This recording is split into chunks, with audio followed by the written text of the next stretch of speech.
आवाज आवाज सही है?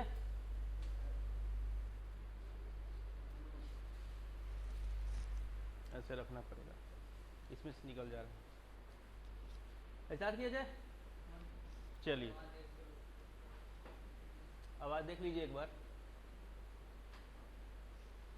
बार आप ही आके देख लीजिए, है ना, वो ट्रेनिंग पीरियड में है अभी।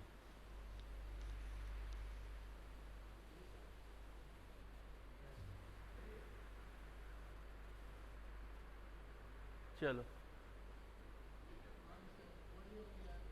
आवाज सही है। चलो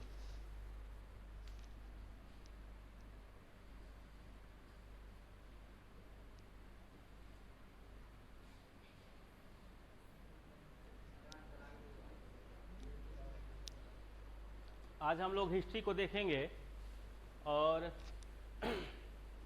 अगर इसकी हम डेवलपमेंट की बात करें, लिख लीजिएगा आप लोग थोड़ा सा, है ना। अगर आप लोगों के पास कनेक्शन होगा तो देख लीजिए आवाज़ सही है ना, सही से आ रहा है ना। आवाज़ कम आ रही है तो बताइए आवाज़ के लिए क्या किया जाए, है ना। चलिए हिस्ट्री की अगर हम डेवलपमेंट की बात करें तो यहाँ जो हम लोग को पढ़ना है वो है इंडियन हिस्ट्री, यानी कि भारतीय इतिहास।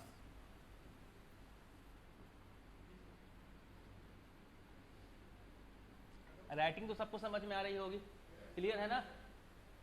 चलिए भारतीय इतिहास, किसी का मीडियम इंग्लिश भी है? बस कोई नहीं, ठीक है, बाइलिंगुअल चलेगा ना। तो इंडियन हिस्ट्री की अगर हम डेवलपमेंट की बात करें तो यहाँ दो चीज़ों को हमें समझना होगा कि जो भारतीय इतिहास है उसे किस तरह से डेवलप्ड करें, और इसकी अगर हम डेवलपमेंट की चर्चा करें, इनकी हम विशेषताओं को अगर देखें तो इसे मुख्य रूप से अगर देखा जाए तो लगभग 4000 से 4500 वर्ष के इतिहास को हम लोग देखेंगे। एक शब्द है बीसी, जिसको हम लोग कहते हैं बिफोर क्राइस्ट। बस मैं 2 मिनट में आप लोग का सब कुछ शुरू कर दूंगा, यानी कि ईसा पूर्व। और दूसरा शब्द है एडी, यानी एनो डोमिनी।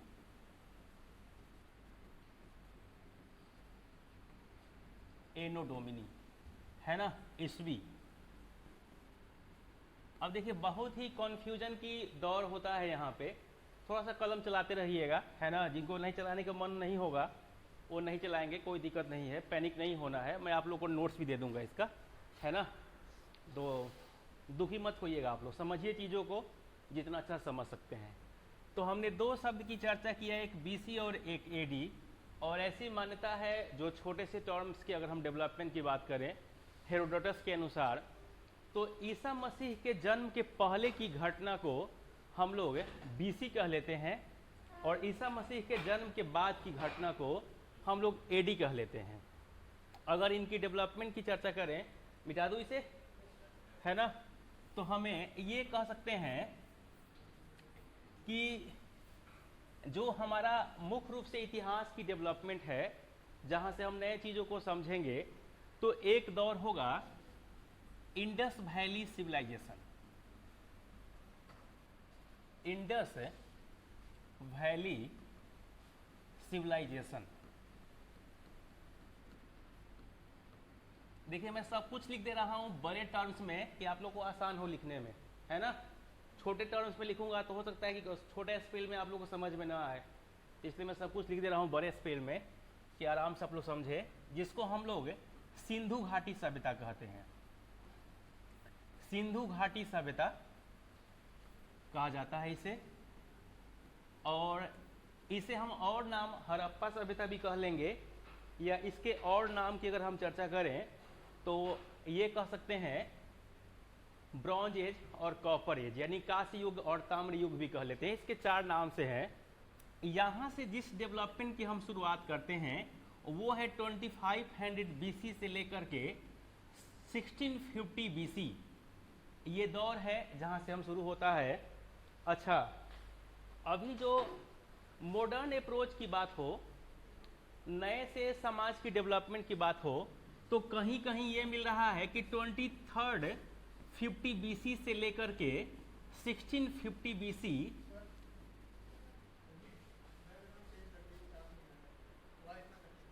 वाइट पकड़ ले।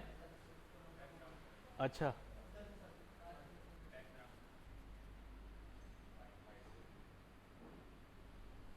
क्लियर है अब? जैसा आप लोग कहें, हमें कोई दिक्कत नहीं है। अच्छा, तो इसको ब्लैक कर ले क्या, कलर को? व्हाइट पे ब्लैक ज़्यादा अच्छा रहेगा, है ना? जब चेंज हो ही रहा है तो बढ़िया से चेंज किया जाए। आ जाइए, अब देखिए, अब अच्छा होगा। अब तो हम लोग इन दोनों की डेवलपमेंट की चर्चा करेंगे, कैसे कैसे होगा, कि इन्होंने क्या कहा, किस तरह से डेवलपमेंट की चर्चा हुई। तो यहाँ से जो हमारा इतिहास शुरू होता है उसकी अगर हम बात करें तो यहाँ से लेकर के और इंडिपेंडेंट इंडिया की डेवलपमेंट। अब क्लियर है ना? किसी को कोई भी शिकायत हो रोक लीजिएगा भाई। इंडिपेंडेंट इंडिया यानी कि हमारा वह दौर जिसको हम कहते हैं 15 अगस्त 1947, यहाँ तक की डेवलपमेंट को हमें इतिहास में पढ़ने हैं।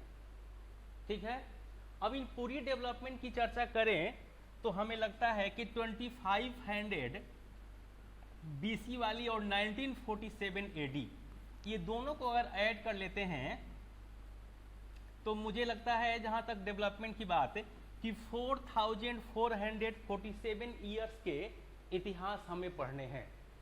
क्लियर है? थोड़ा सा आप लोग मौका दीजिए, फिर चीज़ें क्लियर हो जाएगी।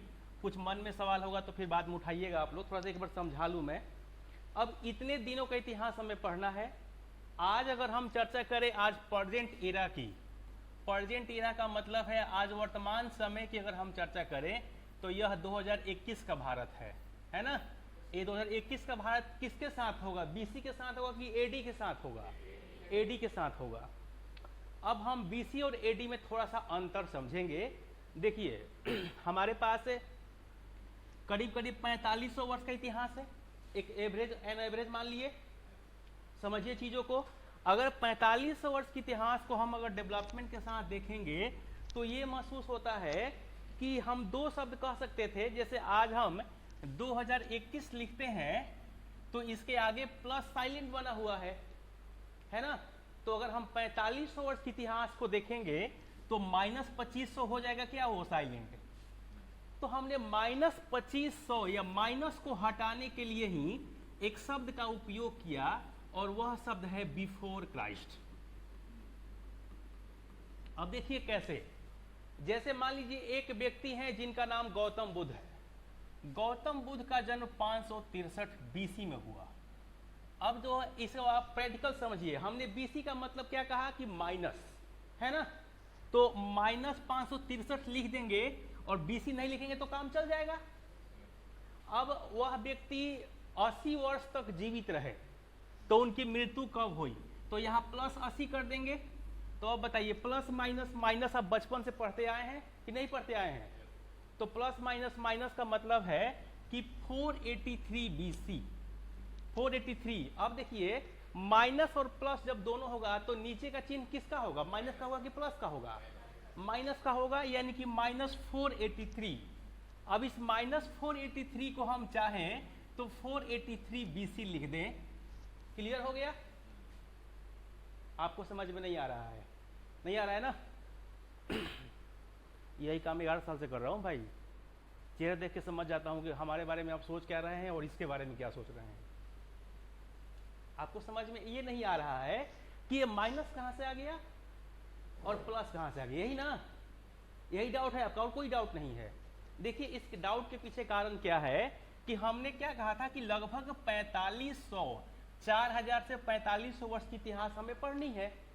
और यह कौन सा समय चल रहा है? 2021 चल रहा है। तो इसका मतलब है कि 2500 वर्ष का इतिहास हम माइनस में पढ़ेंगे ना, कि नहीं पढ़ेंगे? तो उसी माइनस को हमने, क्योंकि ईसा मसीह का जन्म पहली सदी माना गया है ना, और यूरोपीय कंट्रियों में इसका बड़ा प्रभाव है, क्योंकि हमारे जो फादर ऑफ हिस्ट्री की अगर बात करें तो हेरोडोटस हैं। तो हमने क्या किया कि उनके नाम के साथ बीसी जोड़ दिया, यानी कि बिफोर क्राइस्ट, उनके जन्म के पहले की घटना को हमने ईसा पूर्व कह लिया। तो ईसा पूर्व कह ले या माइनस कह ले, बहुत अंतर नहीं है, लेकिन माइनस और ईसा पूर्व दोनों साथ साथ नहीं कहेंगे, या तो माइनस कहेंगे या फिर ईसा पूर्व कह लेंगे। क्लियर है? तो इसी कारण से हमने 563 बीसी को माइनस 563 लिख दिया। और जो व्यक्ति गौतम बुद्ध पैदा हुए थे वह कब पैदा हुए थे? 563 में। तो 80 वर्ष उसमें जोड़ा जाएगा ना, तो जोड़ा जाएगा, तो इसका मतलब यहाँ माइनस पहले से था, तो माइनस प्लस माइनस, तो यहाँ घटा दिया गया। जैसे अब मान लीजिए कि एक व्यक्ति और जिनका नाम है महावीर, ये 540 बीसी में पैदा हुए, है ना, और ये 72 वर्ष तक जीवित रहे। तो बताइए इनकी मृत्यु कब होगी? हाँ सर, हाँ बताएं। वो तो सर मैं भी जान रहा हूँ, प्रक्रिया को पूरा किया जाए तो अच्छा लगेगा। 468 बीसी। क्या यार,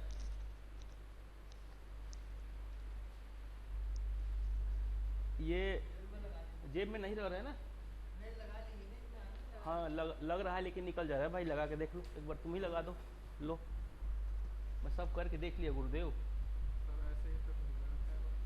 ये हार्ड है ना, लोअर है, ये लोअर में नहीं लग रहा है। मुझे तो पता था कि स्टूडियो में जाना है और अपने से स्टार्ट करना है पढ़ा के और अपने से चले आना है, हमें क्या पता। जो मैं कर चुका हूँ वही आप कर रहे हैं, नहीं होगा भाई। दीजिए इसको, जैसे रह रहा है ना उससे रख देता हूँ मैं। कल से मैं दूसरा पहन के आऊँगा, आप मत टेंशन लीजिए, ठीक है? आ जाइए। तो यहाँ तक सबका क्लियर है?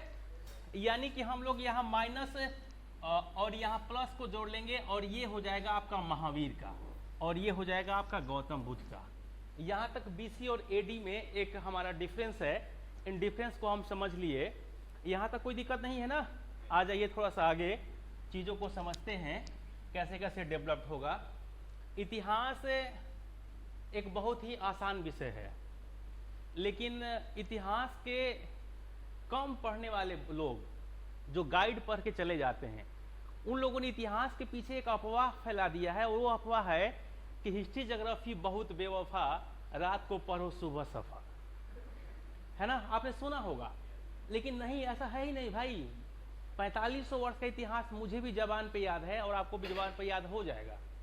और जब तक याद नहीं हो रहा है तब तक रिजल्ट नहीं होगा, है ना? ये भी बात जान लीजिए, क्योंकि बहुत बड़ा सा सेक्शन है। अगर यूपीएससी में देखें तो 18 से 20 क्वेश्चन हिस्ट्री से होता है, तो 18-20 क्वेश्चन का मतलब है कि 50 क्वेश्चन पे तो रिजल्ट ही हो जाता है। तो 40% तो मार्क्स सिर्फ हिस्ट्री से मिल रहा है, और हिस्ट्री को ढंग से तैयार करेंगे तो 90% तक क्वेश्चन, 85% तक क्वेश्चन आप सही कर सकते हैं।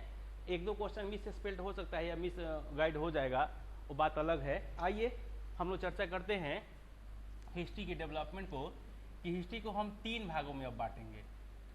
बिल्कुल मैं आसानी से चल रहा हूँ और कहानी की तरह बता के चल रहा हूँ। आप लोग शायद पहली बार हिस्ट्री पढ़ रहे हैं, किसके पहले पढ़ के आए हैं कहीं से? नहीं ना? तो मत घबराइएगा आप लोग, और आसानी से दोबारा आपको, मुझे लगता है कि एनसीईआरटी पढ़ने की ज़रूरत महसूस नहीं होगी। हिस्ट्री की अगर हम डेवलपमेंट की चर्चा करें तो इसको हम लोग 3 भागों में बांट लेते हैं, और एक भाग है जिसको हमने कहा एंशिएंट हिस्ट्री, यानी कि प्राचीन इतिहास। प्राचीन इतिहास। दूसरी डेवलपमेंट की चर्चा हम लोग कर लेंगे और इसका नाम होगा मिडिएवल हिस्ट्री। मिडिएवल हिस्ट्री, और जिसको हिंदी में हम लोग कह लेंगे मध्यकालीन इतिहास। और तीसरा हमारा जो डेवलपमेंट होगा वह है मॉडर्न हिस्ट्री, यानी आधुनिक इतिहास। आधुनिक इतिहास।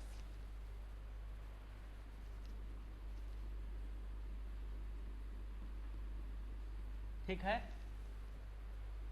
अब देखिए कैसे चीजों को हम बांटते हैं। थोड़ा सा कलम चलाते रहिए आप लोग, तो कुछ आपको भी लगेगा कुछ अच्छा हो रहा है और मुझे भी समझ में आएगा कुछ घटनाएं हो रही हैं, है ना। आ जाइए।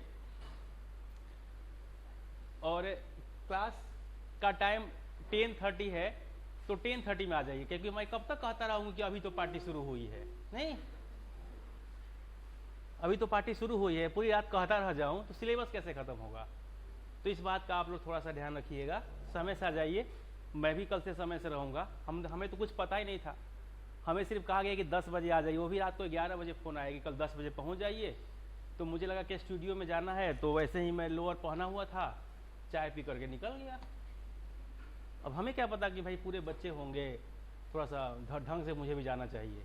तो आज आप लोग मत लीजिएगा उस सब कुछ चीज़ों को। आ जाइए, हम लोग चर्चा करेंगे कि जो हिस्ट्री की डेवलपमेंट हमने यहाँ से शुरू किया है 2500 BC से लेकर के 1947 AD, इन पूरी डेवलपमेंट को हम 3 भागों में, जैसे 4500 वर्ष का इतिहास है लगभग।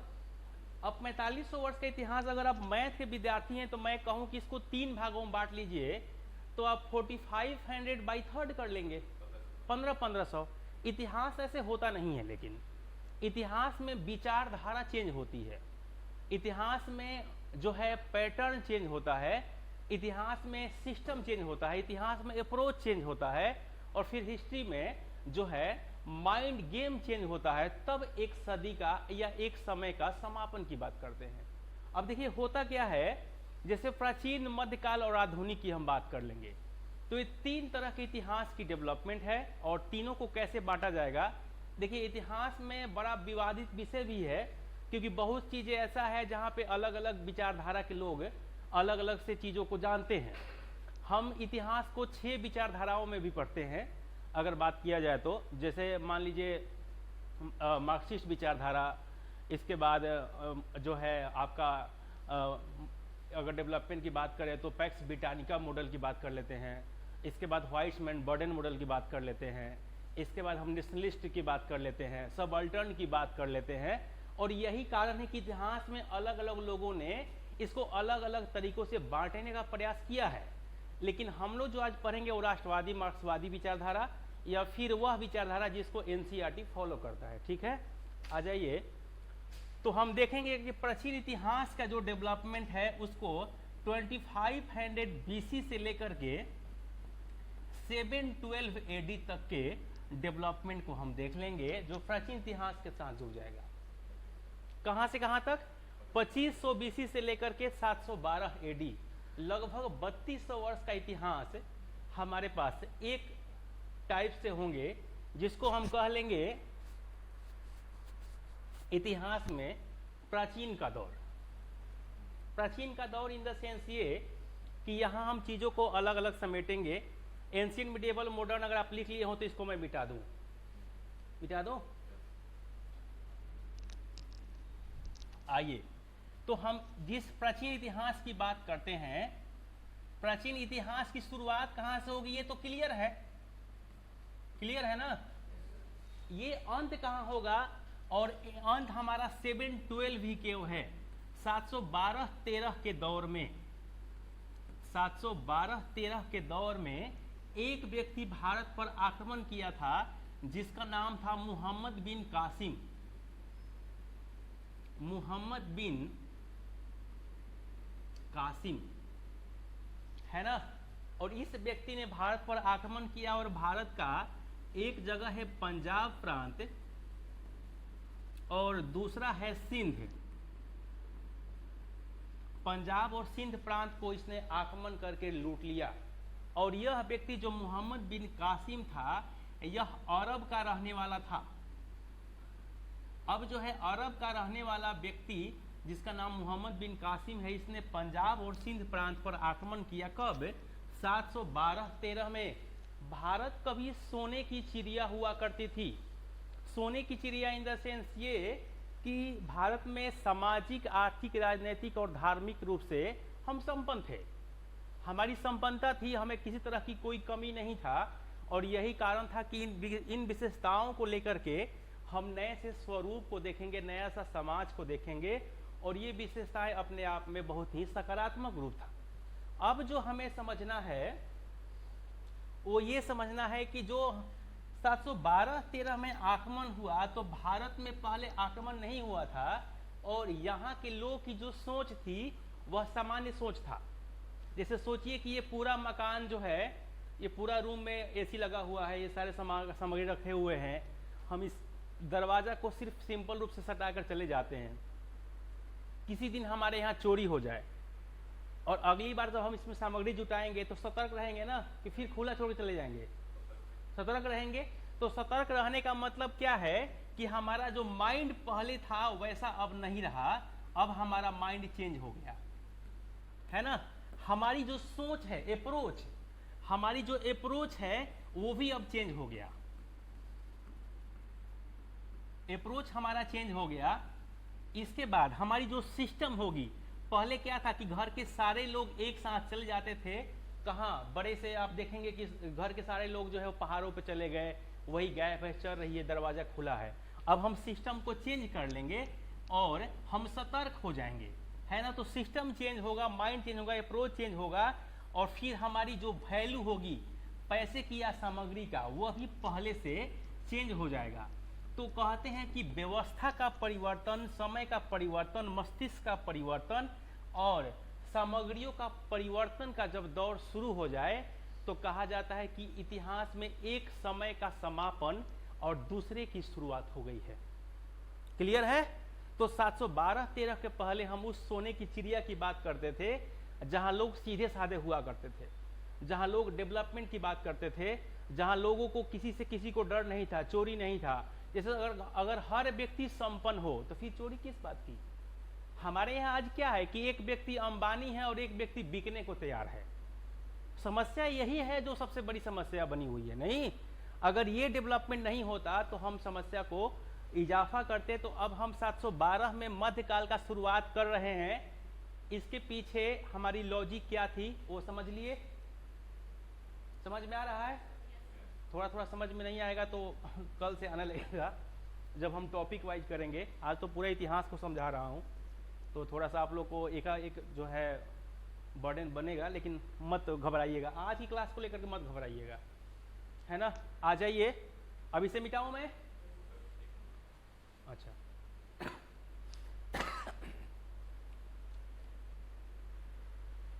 गर्म पानी का तो जुगाड़ नहीं होगा ना। गर्म पानी बोला हूं मैं। गर्म है। अच्छा गर्म ऊपर से तो नहीं लग रहा है, अंदर में है।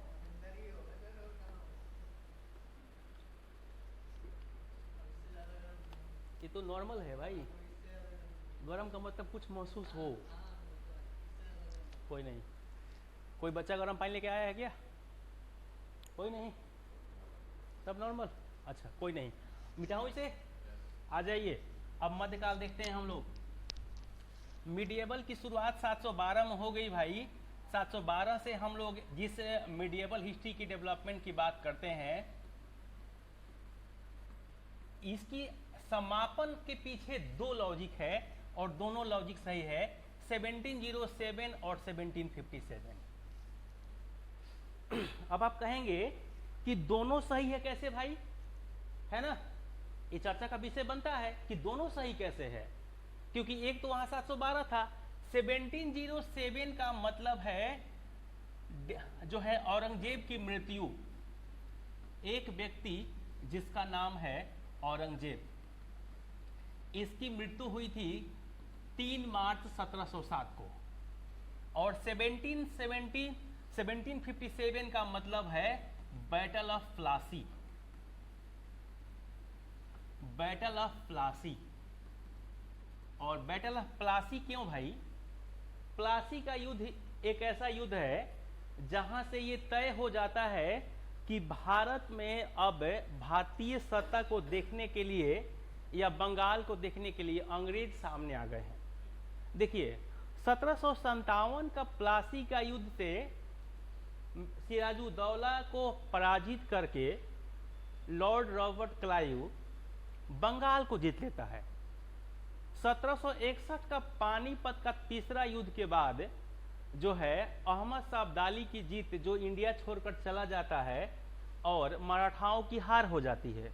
और 1764 का बक्सर का युद्ध एक निर्णायक युद्ध है, जिस युद्ध ने यह तय कर दिया कि भारत में अगला प्रशासन, भारत में अगला एडमिनिस्ट्रेशन सिर्फ और सिर्फ देखने वाला एक व्यक्ति होगा और वो होंगे अंग्रेज।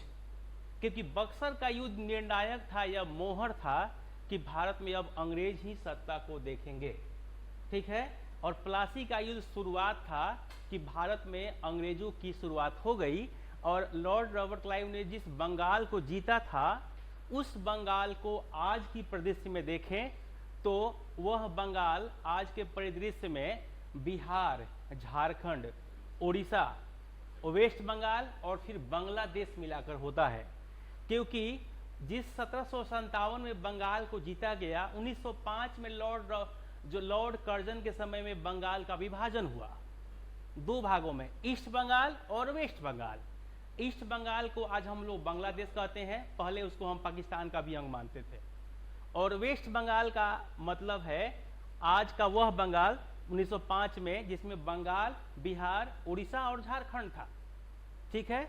1911 में राजधानी परिवर्तन की बात आई, घोषणा हुई। 12 में जब राजधानी परिवर्तन हुआ तो वेस्ट बंगाल को छोड़कर 3 राज्य एक साथ चले आए। कौन कौन? बिहार, झारखंड और उड़ीसा।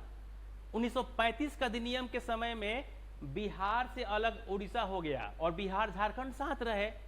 और फिर 1 नवंबर 2000, 9 नवंबर 2000 और 15 नवंबर 2000 को भारत को 3 राज्यों का विभाजन हुआ था, बिहार, मध्य प्रदेश और उत्तर प्रदेश, जिसमें 15 नवंबर 2000 को बिहार से अलग होकर के झारखंड हो गया। तो समझ रहे हैं बात? तो अब जिस बंगाल की हम उसमें बात कर रहे हैं, वह बंगाल आज के अनुसार देखें तो 4 राज्य और एक देश के रूप में सम्मिलित था। अब आपको यह भी पूछना है कि आखिर बंगाल को जीतने का क्या कारण था भाई? कोई और जगह जीत लेता? तो बंगाल को जीतने के पीछे 2 बड़े से कारण थे। एक तो बंगाल जीतने से उनके जो डायमंड हार्बर या जो आने जाने का रास्ता था जो यूरोपीय कंट्रियों से या इंग्लैंड से, वह आसान हो जाता। जो कोस्टल एरिया है, कोस्टल टैक्स है, जो बंदरगाह या तटवर्ती टैक्स है, वो टैक्स नहीं देना पड़ता। और सबसे बड़ी बात कि बंगाल उस समय कृषि के रूप में सबसे फर्टाइल एरिया था, उपजाऊ जमीन था। बिहार में गंगा बेसिन, झारखंड में स्वर्णरेखा बेसिन, उड़ीसा में महानदी बेसिन और उसकी बात कर ले वेस्ट बंगाल कलकत्ता की, अगर पश्चिम बंगाल की बात कर ले तो दामोदर बेसिन और फिर हुगली बेसिन, और फिर जो बांग्लादेश की बात कर ले तो पद्मा बेसिन। तो सब जगह नदियों किनारे वाला एरिया था। तो जमीन हमारा जो है उपजाऊ है। और उस समय भारत का सबसे बड़ा आर्थिक आधार क्या था? तो एग्रीकल्चर। और जहाँ की एग्रीकल्चर मजबूत होगी वहाँ पशुपालन भी मजबूत होगा। क्लियर है ना? तो एग्रीकल्चर और पशुपालन दोनों मजबूत होने के कारण और डायमंड हार्बर और फिर आने जाने का रास्ता होने के कारण बंगाल को जीतना। और एक और बड़ी सी बात थी कि बंगाल भारत का इंटेलेक्चुअल पर्सन का सेंटर हुआ करता था। समझ रहे हैं बात? जो भारत का बौद्धिक केंद्र था वो क्या था? बंगाल का कलकत्ता था। तो बौद्धिक केंद्र भी टूटता। तो इन सब कारणों से उन्होंने सबसे पहले सोचा कि हम बंगाल को जीत ले। और यही कारण है कि भारत में आधुनिकता की शुरुआत 2 कारणों से माना जाता है। अगर मुगलों की डिक्लाइन की बात करें तो मुगलों में औरंगजेब के बाद पतन की शुरुआत हो जाती है। औरंगजेब का समय 1658 से 1707 के बीच में है। 1707 में 3 मार्च को औरंगजेब की मृत्यु होती है। और इतिहासकार यहाँ कहते हैं कि starting the decline of Mughal dynasty and starting the modern history. एक तो ये इतिहासकार मानते हैं। और दूसरा इतिहासकार मानते हैं कि 1707 से 1757 के बीच का जो 50 वर्ष की गैप है ना, यह डार्क एज है, अंधकारमय युग है। 1757 से फिर शुरू होता है। और यही कारण है कि प्लासी के युद्ध से भी आधुनिकता की शुरुआत मानी जाती है। और यही कारण है कि यहाँ से लेकर के और 1947 जब तक देश आज़ाद नहीं होता तब तक इतिहास को हम आधुनिक इतिहास की श्रेणी में देखते हैं। क्लियर है? ये समुद्र का किनारा है जो बंगाल में स्थित है।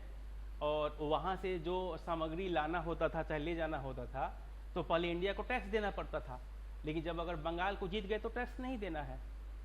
ठीक है। आइए अब हम थोड़ा सा मॉडर्न की बात कर लेते हैं। भाई कैसे डेवलप होगा यार, ये फ्री नहीं हो सकता है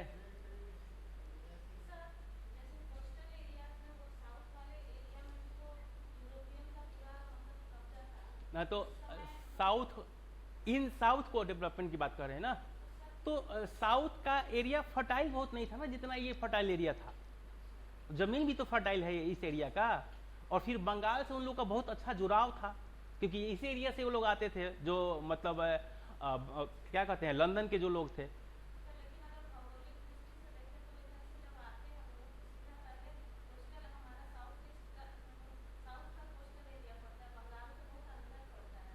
तो नहीं, तो इन लोगों का जो आवागमन का साधन था वो बंगाल से ही था।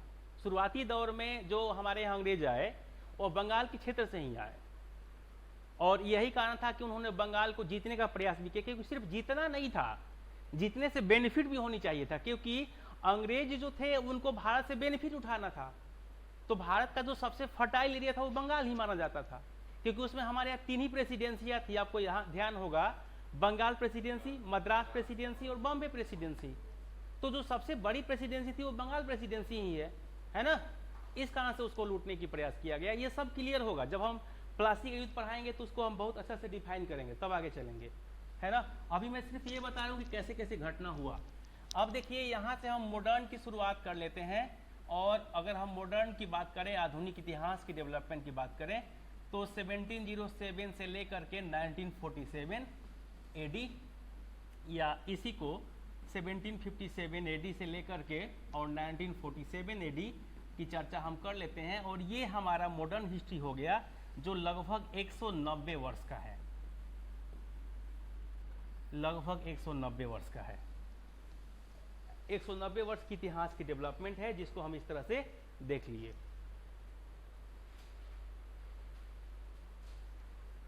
क्लियर? अब चले,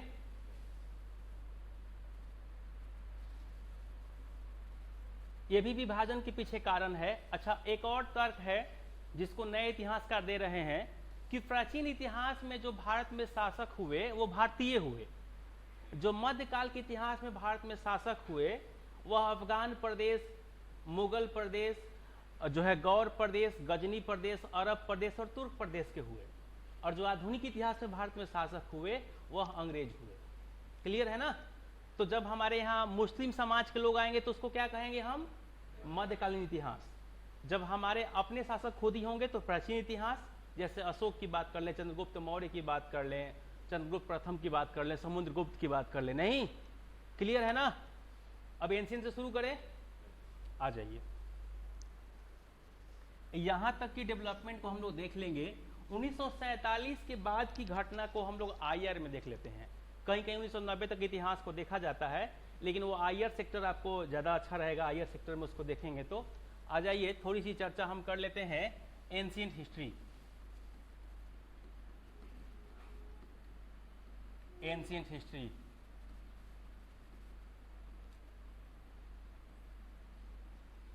प्राचीन इतिहास। इसमें हम जो पहला सेक्टर पढ़ेंगे वो हमारा हो जाएगा इंडस वैली सिविलाइजेशन।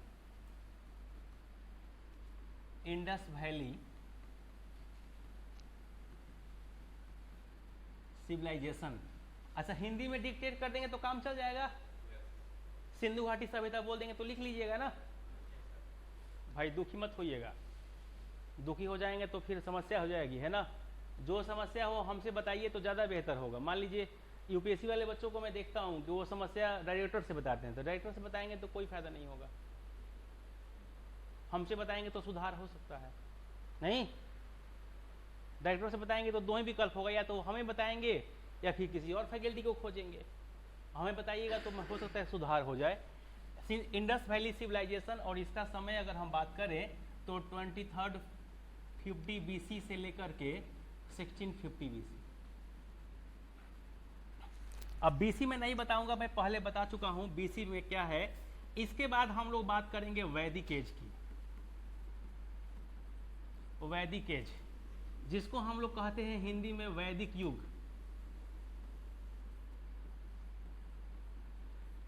वैदिक युग का मतलब है 1500 बीसी से लेकर के और 600 बीसी।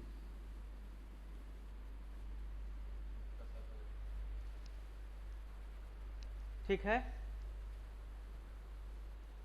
थोड़ा सा समझते चलते हैं, कल से तो किसी से चर्चा करेंगे हम लोग। देखिए इंडस वैली में आपको कुछ साइट्स जानने होंगे, जैसे हड़प्पा, मोहनजोदड़ो और चनहुद्रो, ये 3 साइट्स हैं जो पाकिस्तान में स्थित है। इसकी अगर हम बात करें तो इस समय में जॉन मार्शल भारत के अध्यक्ष हुआ करते थे, है ना, और जो आर्कियोलॉजिकल डिपार्टमेंट थे उसके डायरेक्टर जनरल थे, सॉरी महानिदेशक थे। और उस दौर में अगर हम चर्चा करें तो दयाराम साहनी एक व्यक्ति हैं जिन्होंने हड़प्पा सभ्यता में प्रथम स्थल हड़प्पा की खोज किया 1921 में। 1922 में देखा जाए तो मोहनजोदड़ो की खोज हुई, और इसकी खोज जो है आर.डी. बनर्जी, रखालदास बनर्जी ने किया। और फिर 1931 में मैके, चार्ल्स मैके और एन.सी. मजूमदार ने मिलकर के जो है चनहुद्रो की खोज किया। और इसके बाद हम इंडिया आते हैं, जहां लोथल, कालीबंगा, धौलावीरा, सुरकोटदा, है ना, इनकी चर्चा करेंगे। तो ये सारे डेवलपमेंट की चर्चा हम लोग जहाँ पे करते हैं, जहाँ सामाजिक, आर्थिक, राजनीतिक, धार्मिक विकास की बात करते हैं, वह जगह है इंडस वैली सिविलाइजेशन, जहाँ जमीन के अंदर से सामग्रियाँ प्राप्त हुई थी। और इसके पीछे कारण है कि 1853-54 में भारत में रेलवे का विकास हुआ था। आप लोग को याद होगा 1848 से 1856 का समय लॉर्ड डलहौजी का है, जहाँ पे 1853 में डाक तार सेवा और फिर रेलवे का विकास हुआ, है ना। और उसी रेलवे की विकास का 1920 से 30 के दशक में भारत का वह एरिया जो आज पाकिस्तान में है, वहाँ जमीन के अंदर खुदाई चल रहा था। जमीन के अंदर की खुदाई करने के लिए आर्कियोलॉजिकल डिपार्टमेंट से लाइसेंस लेना पड़ता है, जिसको हम हिंदी में कहते हैं पुरातात्विक विभाग। ठीक है, आर्कियोलॉजिकल डिपार्टमेंट से लाइसेंस लेकर के और वहाँ पे खोज मतलब जमीन की खुदाई चल रही थी। जमीन के अंदर जो है मिट्टी के बर्तन, मिट्टी के मन के कुछ हड्डियाँ मिलना शुरू हो गया। जो वहाँ के मजदूर थे उन्होंने इस बात की सूचना रेलवे के ऑफिसर को दिया, और रेलवे के ऑफिसर ने आर्कियोलॉजिकल विभाग के जो डायरेक्टर जनरल, जो सबसे बड़ा पद होता है, उसको दिया, जिस व्यक्ति का नाम था जॉन मार्शल। और जॉन मार्शल ने उस समय भारत के सबसे बड़े रिसर्च स्कॉलर थे। जब आप एमए करेंगे तो उसके बाद एक एग्जाम होता है नेट जेआरएफ की, है ना। तो जब जेआरएफ कर लेंगे तो 5 साल तक रिसर्च करते हैं, उसके बाद फिर एक एग्जाम होता है एसआरएफ की। जेआरएफ का मतलब है जूनियर रिसर्च फेलोशिप और एसआरएफ का मतलब है सीनियर रिसर्च फेलोशिप। जब जो एसआरएफ करके जब आप आएंगे तो रिसर्च स्कॉलर कहे जाएंगे, और वही रिसर्च स्कॉलर थे दयाराम साहनी, जिन्होंने खोज किया और कहा कि यहाँ पे कभी न कभी कोई बड़ा सा विकास का दौर होगा और कोई चीजें यहाँ पे पहले कभी सभ्यता होगी। अब यह सभ्यता कितनी पुरानी है ये कैसे पता लगाया जाए, तो उसके लिए कार्बन डेंटिंग पद्धति है। आप लोग केमिस्ट्री में C12 और C14 का नाम सुना होगा।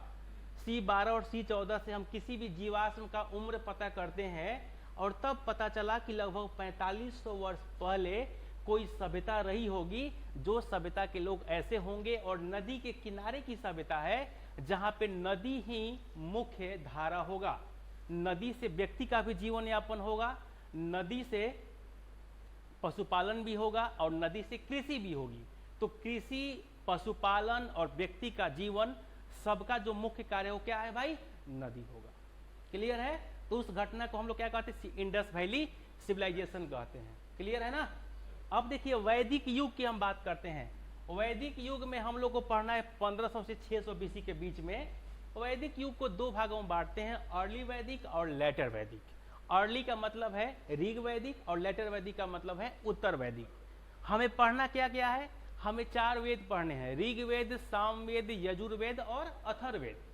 ऋग्वेद के ब्राह्मण ऐत्रेय और कौशिकी, सामवेद के ब्राह्मण पंचवी, षडवी, छांदोग्य और जैमिनी, यजुर्वेद के ब्राह्मण तैत्रेय और जो है आपके शतपथ और तैत्रेय की बात कर लेंगे, और फिर अथर्ववेद के ब्राह्मण गोपथ हो जाएंगे, जहां पे हम सबकी चर्चा करेंगे। ऋग्वेद की पुस्तक the first testament of Mankind, यानी कि मानवता की जो बात करता है वह पुस्तक का नाम ऋग्वेद है। सामवेद की पुस्तक the importance book of Indian music, भारतीय संगीत का महत्व। जहां हम सारे गमा पद निसा से लेकर के और सानी धपा मागे रसा जो कहते हैं वो भारतीय संगीत का महत्व की जो पुस्तक है वो सामवेद है। यजुर्वेद की जो पुस्तक है वो भारतीय परंपरा, रीति रिवाज, पर्व त्योहार, यज्ञ और अनुष्ठान की पुस्तक है, जिसमें हम अश्वमेघ यज्ञ, वाजपेयी यज्ञ, रासु यज्ञ या फिर विवाह की परंपरा में तिलक की बात कर लेते हैं। और फिर हमारे यहाँ 16 संस्कार होता है। नाम सुना है आप लोगों ने कभी? नहीं सुना है? याद है? बताइए कौन कौन? अंत्येष्टि होता है। तो 16 संस्कार की बात यहीं पे होगा। गर्भाधान, पुंसवन, सीमंतोन्नयन, जातक्रम, नामक्रम, निष्क्रमण, अन्नप्राशन, वेदारंभ, विद्यारंभ, इसके बाद समावर्तन, विवाह, अंत्येष्टि, ये जो हमारे 16 संस्कार की जो बात है ये भी यहीं से मिलेगा। और फिर 8 तरह का विवाह की परंपरा, 4 मान्य और 4 अमान्य। ब्रह्म विवाह, देव विवाह, आर्ष विवाह और प्रजापत्य विवाह जो मान्य है, और राक्षस विवाह, पैशाच विवाह, गंधर्व विवाह और असुर विवाह यह अमान्य होगा। सबकी परिभाषा भी मैं यही लिखवाऊंगा। और फिर हमारे यहाँ 6 दर्शन होंगे, जो है योग की बात कर लेंगे, सांख्य की बात कर लेंगे, उत्तर मीमांसा की बात कर लेंगे, पूर्व मीमांसा की बात कर लेंगे, वैशेषिक दर्शन की बात कर लेंगे, और फिर नदियों के नाम, और फिर हमारे यहाँ 2 महाकाव्य रामायण और महाभारत की चर्चा कर लेंगे, 108 उपनिषदों की बात कर लेंगे, और फिर पुराणों की चर्चा कर लेंगे। ये सारी चीजें जहाँ पे जिस घटना की चर्चा जहाँ होगी वह दौर है वैदिक युग। क्लियर है? तो भारतीय संस्कार, संस्कृति और भारत के जो मुख्य पुस्तक है रामायण और महाभारत। रामायण का मतलब है जो विश्व की सबसे प्रसिद्ध और पवित्र पुस्तक, और महाभारत का मतलब है विश्व की सबसे मोटी ग्रंथ है ना, जिसमें 1 लाख श्लोक है। 24,000 श्लोक जो है वह रामायण की पुस्तक में है, जो वाल्मीकि रामायण की बात हम कर लेते हैं।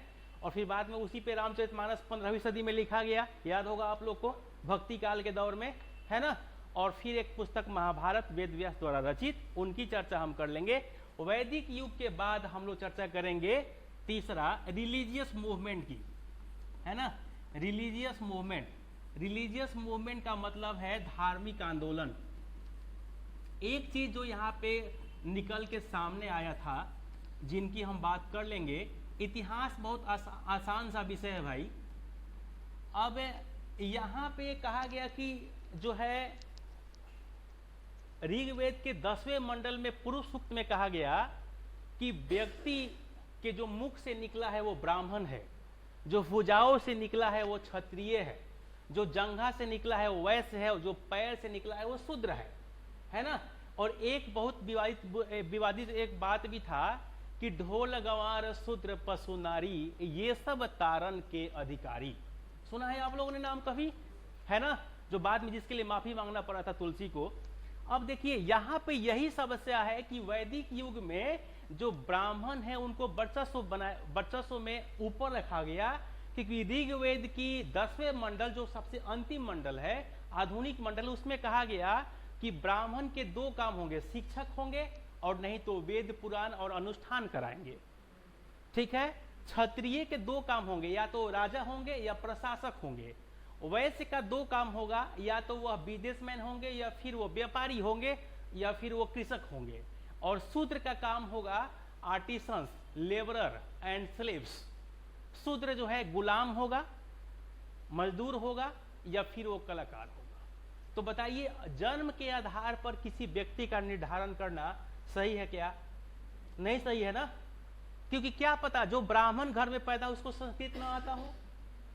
हमारे 2-3 मित्र इस बार आईएएस का इंटरव्यू दे रहे हैं और संस्कृत साहित्य से, और उसमें एक भी ब्राह्मण नहीं है, तो क्या कहेंगे इसको, है ना। तो समस्या यहाँ पे आती है, और यही कारण है कि यहाँ धार्मिक आंदोलन की बात हम कर लेंगे कब, जब ये 600 में खत्म होगा। तो 600 बीसी से लेकर के और 400 बीसी के बीच में हमारे पास धार्मिक आंदोलन की शुरुआत होगी। और धार्मिक आंदोलन के मुख्य केंद्र में 2 धर्म रहेगा, बौद्ध धर्म और जैन धर्म। बौद्ध धर्म में जो कहा गया योग्यतम की उत्तरजीविता। योग्यतम का मतलब क्या है कि मतलब अगर आप अर्जुन हैं तो फिर मैं आपके साथ खड़ा हूं, लेकिन आप किसी राजा के बेटे हैं लेकिन योग्य नहीं हैं तो मैं आपके साथ नहीं खड़ा हूं। उस हर गुरु को अर्जुन की प्रतीक्षा है और अर्जुन की चाहत है, न कि हर गुरु किसी राजा का पुत्र की चाहत है, क्योंकि राजा का पुत्र होगा। देखिएगा, जैसे आप कभी कभी मैं रीड किया हूं, उत्तर प्रदेश में आप जाइए, इलाहाबाद में सबसे क्या कह सकते हैं, मतलब ऐसा जगह है भाई कि इलाहाबाद में जाइए, क्वेश्चन पूछ लीजिए किसी बच्चा से 2 क्वेश्चन, क्लास के बाद वो कहेगा कि सर आप बाहर पूछ लिए होते, क्लास में बहुत लड़कियां भी थी, अब अच्छा नहीं किए सर, हमारी तो मार्केट आप खराब कर दिए, है ना। ये बहुत बड़ी समस्या। और जो है, अगर इलाहाबाद बनारस में चले जाइए पढ़ाने, तो हर बच्चा आएगा और कहेगा कि हमारे जो चाचा है ना वो विधायक हैं सर। अरे भाई, तो आपके चाचा विधायक है तो हम क्या करें, हम क्या करें, हम 2 दिन के लिए आए हैं पढ़ाने के लिए। तो ये जो समस्या है ना, ये सबसे बड़ी समस्या है, और यही कारण है कि हम रिलीजियस मूवमेंट के दौर में, धार्मिक आंदोलन के दौर में कहा गया कि जो योग्य होगा उसी को वैल्यू होगा। मतलब राजा का बेटा राजा नहीं बनेगा, जो राजा बनने के लायक होगा वह राजा बनेगा, ठीक है, वो बेटा किसी का भी हो। क्लियर है। तो धार्मिक आंदोलन के दौर में हम गौतम बुद्ध की बात कर लेते हैं, जहां गौतम बुद्ध ने 29 वर्ष की उम्र में घर को छोड़ दिया, 6 वर्ष तक भटकते रहे, और फिर लगातार 49 दिनों तक बिहार के बोध गया के उरुवेला में निरंजना नदी के किनारे पीपल वृक्ष के नीचे तपस्या की, और फिर उन्हें ज्ञान की प्राप्ति हुई। ज्ञान किसके लिए, रखने के लिए कि बांटने के लिए, बांटने के लिए। और तब यह व्यक्ति जाता है और जाकर ज्ञान बांटता है। कहाँ पे बांटता है ज्ञान भाई, तो ज्ञान बांटने का जगह सारनाथ तय करता है, और आनंद और उपाली, वो चाहे किसके लिए रख दिए थे भाई, वहां है, वो तो ऐसे ही खोया खोया सा है। कहते हैं ना कि खोए खोए से वो ख्याल किसका है, इस पुरानी सड़क पे नया मकान किसका है। भाई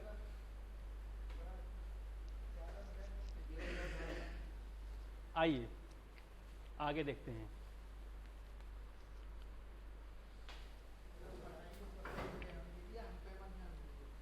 आप पर मैं ध्यान दे भी नहीं दूंगा भाई।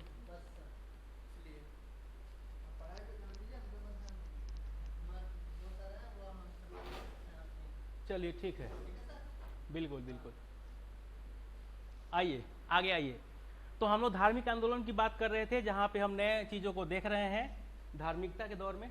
2 घंटा होगा तो बता दीजिएगा, है ना, 2 घंटा होगा तो बता दीजिएगा। तो आगे हम चीज़ों को देख रहे हैं। आ जाइए, रिलीजियस मूवमेंट के बाद कि अगर हम डेवलपमेंट की चर्चा करें तो फिर हम लोग थोड़ा सा चर्चा कर लेंगे महाजनपद का।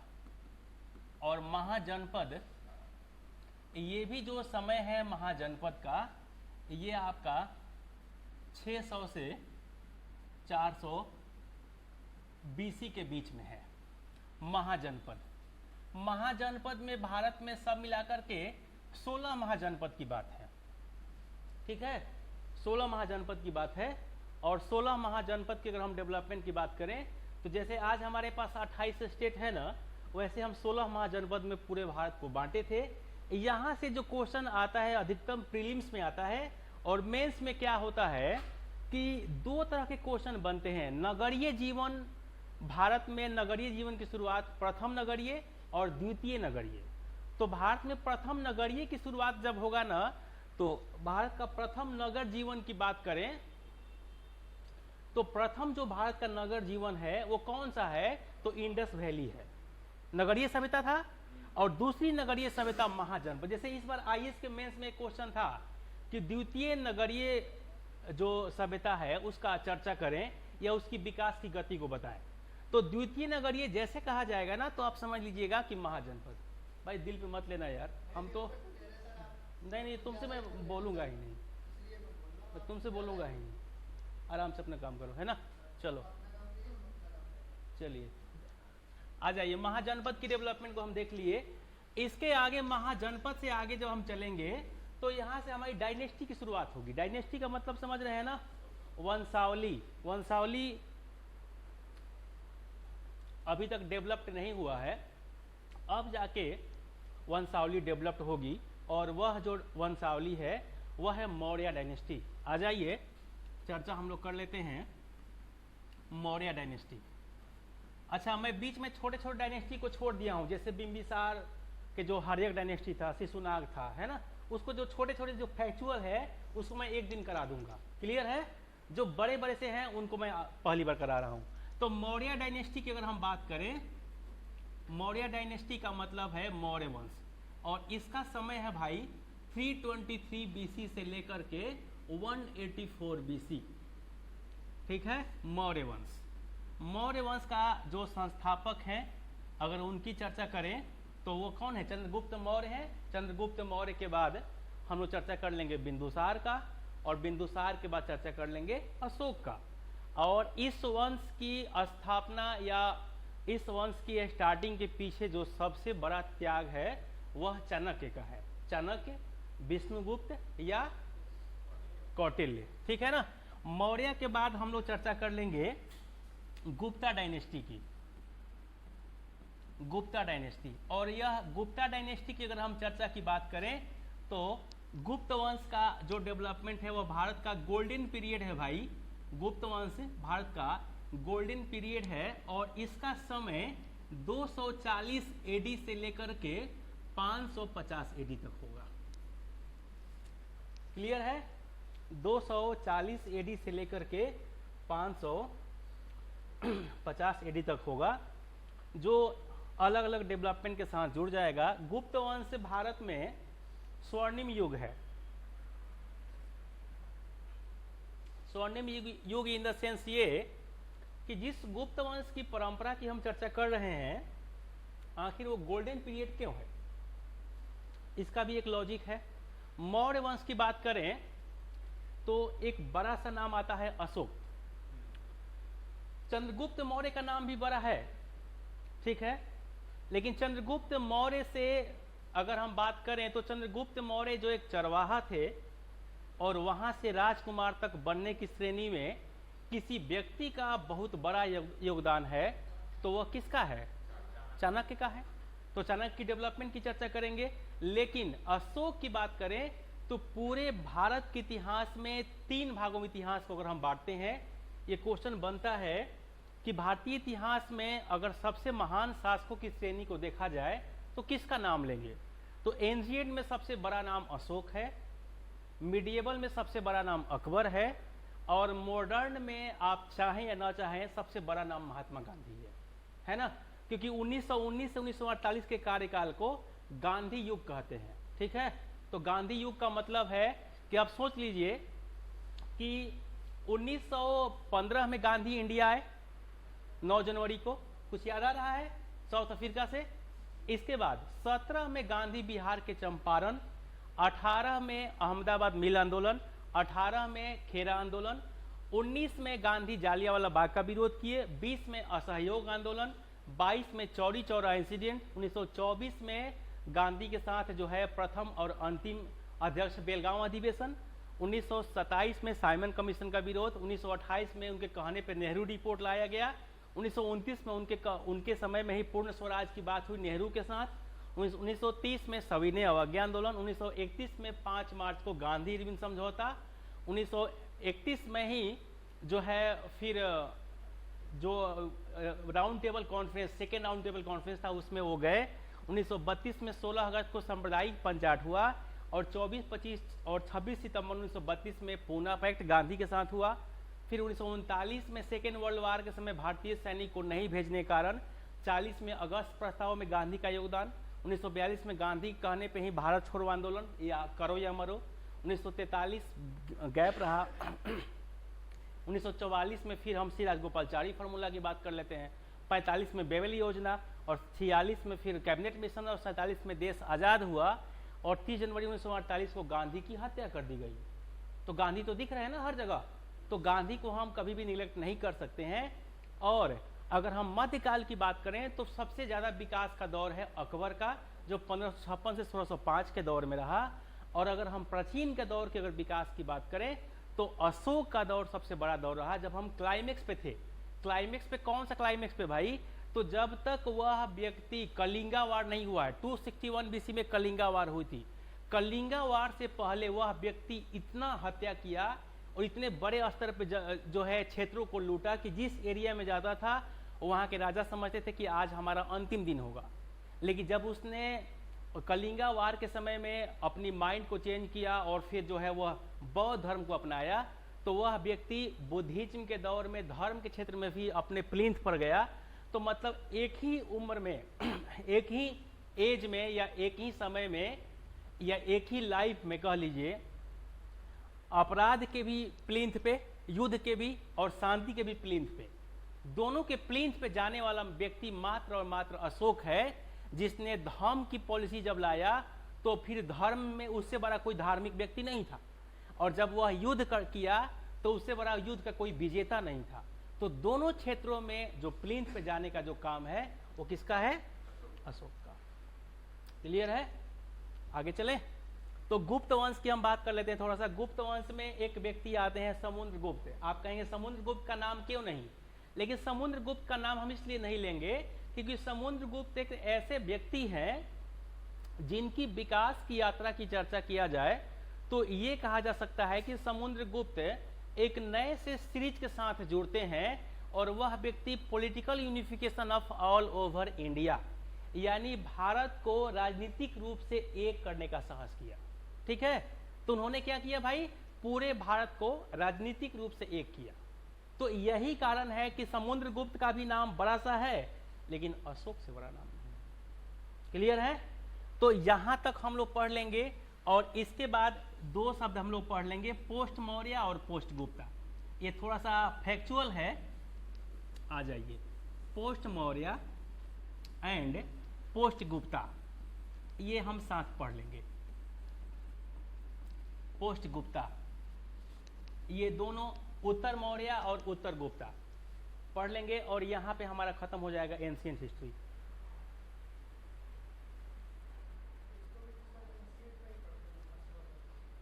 हाँ, ये पोस्ट गुप्ता में करेंगे।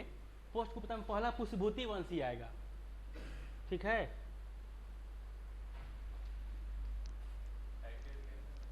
क्या भाई? टाइम 184 से 240 के बीच में पोस्ट मौर्य होगा, और 550 के बाद 712 के बीच में पोस्ट गुप्ता होगा। यहां तक क्लियर है? ये प्राचीन खत्म हो गया। थोड़ा सा मध्यकाल को भी थोड़ा सा समझा दे अगर आपकी इजाजत हो। कोई बोर्ड तो फील नहीं कर रहा है ना? कुछ बच्चे थक तो नहीं रहे हैं? देखिए, आप लोगों को थकना मना है भाई, क्योंकि आपको 4-5 घंटे की सीटिंग तो होनी चाहिए, है ना? अब तो 10 घंटे की सीटिंग आप लोग अभी कर रहे हैं, सुन रहा हूँ कि। और क्लास 10:30 से है, मुझे बता दीजिएगा भाई कि 10:30 से ही क्लास शुरू हो रहा है। आगे चले, आ जाइए। पहली क्लास है इसलिए थोड़ा सा आप लोगों को लग रहा होगा कि सब कुछ कैसे बता रहे हैं, लेकिन सब कुछ बता देंगे तो फायदा होगा कि बाद में हमको ये नहीं बताना पड़ेगा। बाद में टॉपिक वाइज चलेंगे और हर टॉपिक को क्लियर करते रहेंगे। जो एनसीईआरटी बेस होगा 11-12 की, वहाँ तक की चीज़ों को मैं क्लियर करा दूंगा। उसके बाद पॉलिश करना होगा सिर्फ आपको, है ना? पॉलिश करते रहेंगे तो रिजल्ट होता रहेगा। मिडिएवल हिस्ट्री,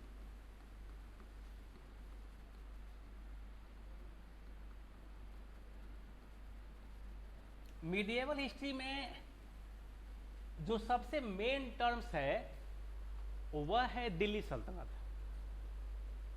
ठीक है, दिल्ली सल्तनत जहां से इतिहास का हम मुख्य शुरुआत करते हैं वो है आपका दिल्ली सल्तनत।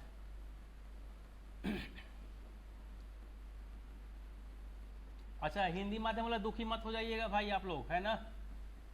थोड़ी सी मेरी मजाक करने की हैबिट है। दिल्ली सल्तनत 1206 से लेकर के 1526 एडी, ये आपका जो दौर है वो दिल्ली सल्तनत का दौर है। थोड़ा सा लिख लेंगे सर, आप भी नहीं मन कर रहा है? अच्छा, कोई नहीं मन कुछ भी नहीं करे तो मत कीजिए। मैं आपसे बोला कि लाइफ में बहुत अच्छा करना है तो बिंदास रहिए, खत्म हो गई बात। नहीं मन कर रहा है, हमने शुरू में ही कह दिया है कि जो मैं पढ़ा रहा हूँ इसका मैं प्रॉपर अंग्रेजी हिंदी में मेरे पास नोट्स भी है। हिंदी में तो मान लीजिए हम अपने जूनियर से कराए हैं जो बच्चे पीजी यूजी कर रहे हैं, लेकिन अंग्रेजी का नोट्स मेरा खुद अपना है ना। जब भी आईएएस का प्री देना होता है तो एक बार पढ़ के जाते हैं, उससे बाहर नहीं आता है। लगभग 100 पेज का नोट्स है, तो अंग्रेजी में भी है और हिंदी में भी। आप लोग ले लीजिएगा, मैं उसको दे दूंगा, क्योंकि कोई उसका यूज है नहीं, पढ़ना ही है ना, तो अब दुखी नहीं होना है। लेकिन अगर किसी को समझ में भी नहीं आ रहा होगा तो रोक लीजिएगा भाई, है ना। आ जाइए। हाँ, अभी चर्चा करता हूँ। जैसे दिल्ली सल्तनत और मुगल कर लूंगा ना, तो फिर दक्षिण और उत्तर भारत करूंगा। दक्षिण भारत में चोल, चालुक्य, पल्लव, है ना। इसके बाद जो है जितने हमारे पास है गुर्जर, प्रतिहार, और उत्तर भारत में पूरा राजपूताना डायनेस्टी कराऊंगा। गढ़वाल वंश, राठौर वंश, चौहान वंश, चंदेल वंश, है ना, वो मैं कराऊंगा। लेकिन वो इतिहास क्या है, अर्ली मिडिएवल का है। आपको इतिहास में देखिएगा कि मध्यकाल के इतिहास में जो ज्यादा फोकस्ड जगह है वो क्या है, दिल्ली सल्तनत और मुगल वंश, है ना। तो मेरी प्रयास होगी कि पहले फोकस्ड जो कराया जाए। देखिए दो चीजें हैं, 4500 वर्ष की जो इतिहास हम लोग पढ़ रहे हैं ना, इस 4500 वर्ष में 2000 वर्ष का इतिहास ऐसा है जिसको आप 10 बार पढ़िएगा, और 500 वर्ष का इतिहास ऐसा है जिसको आप 5 बार पढ़िएगा, और 2000 वर्ष का इतिहास ऐसा है जिसको आप 2 बार भी पढ़ लिए हैं ना तो पास कर जाइएगा। तो मैं आज पहली क्लास है, इस कारण से सिर्फ इसको फोकस कर रहा हूं, क्योंकि हमें इतिहास का विद्वान आपको बनाना नहीं है, और ना मैं इतिहास का विद्वान हूं।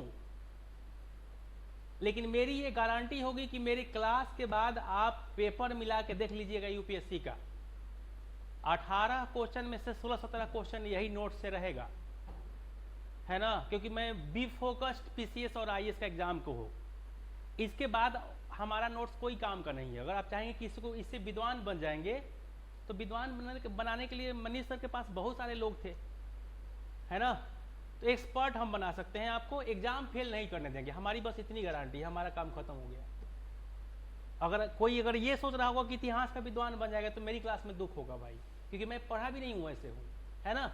मैंने आपको शुरू में ही कहा कि बी फोकस्ड में रहता हूँ। प्रीलिम्स के समय सिर्फ प्रीलिम्स पढ़ूंगा, मेंस नहीं पढ़ूंगा, और मेंस के समय प्रीलिम्स नहीं पढ़ूंगा। ऐसा नहीं कि जो हमेशा प्री ही पढ़ रहा हूँ, हमेशा मेंस ही पढ़ रहा हूँ। मतलब हमें क्या करना है, जैसे मैं अगर छत से नीचे उतर रहा हूँ लेकिन कोई काम नहीं है तो मैं नीचे नहीं उतरूंगा, सिंपल सी बात है। जैसे अब ये नहीं कि जो है पड़ोसी का कपड़ा खरीदना है और कहता है कि चलिए चलते हैं कपड़ा खरीदने, तो मैं ना कह दूंगा, क्योंकि मैं बिहार से अकेले आया हूँ, तो यहाँ मेरी मित्रता आपसे हुई है, तो फिर मैं क्यों आपके साथ जाऊँ भाई। हमारे घर वाले तो सपना पाले हैं कि 24 घंटा आईएएस की तैयारी कर रहा होगा, और मैं कमला नगर जाकर के आपका कपड़ा खरीदवा रहा हूँ, काम नहीं चलेगा ना। तो बी फोकस्ड है, इसीलिए मैं आप पहले दिल्ली सल्तनत लिखवा रहा हूँ। और आप देखेंगे सतीश चंद्रा की जो पुस्तक आती है वो शुरुआत भी यहीं से होता है। सतीश चंद्रा की जो पुस्तक लेंगे उनके 2 वॉल्यूम आता है एनसीईआरटी के बाद, एक दिल्ली सल्तनत का इतिहास, एक मुगल वंश का इतिहास, है ना। और दूसरा एच.सी. वर्मा की पुस्तक पढ़ेंगे तो वॉल्यूम 2 ही मिलता है, वॉल्यूम 1 की पुस्तक नहीं मिलती, क्योंकि वॉल्यूम 1 में 712 से 1206 है, जिसको मैं कराऊंगा और डिटेल से कराऊंगा, ठीक है। पहले मेन चीज कर लेते हैं, आ जाइए हम लोग चर्चा कर लेते हैं दिल्ली सल्तनत। दिल्ली सल्तनत कितने वर्ष का इतिहास है भाई? दिल्ली सल्तनत कितने वर्ष का इतिहास है? 320। लगभग मत कहिए, एकदम सीधे सीधे कह लीजिए। सबसे पहला है इसमें स्लेव डायनेस्टी। स्लेव डायनेस्टी का मतलब है भाई गुलाम वंश, और इसका समय है 1206 से लेकर के 1290 एडी। अब देखिए आपको फोकस रहना है कि यहां भी क्या पढ़ना है। अब ये नहीं कि आप जो है 84 वर्ष का इतिहास पढ़िए, नहीं, यहां आपको पढ़ना है कुतुबुद्दीन ऐबक।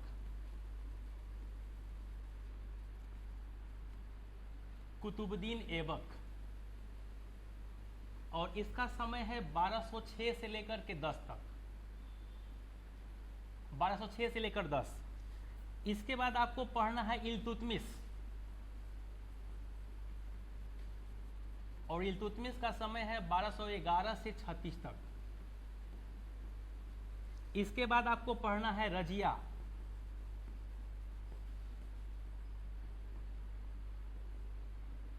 और इसका समय है 1236 से लेकर के 40 तक।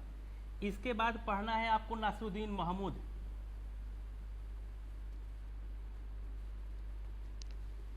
नासरुद्दीन महमूद,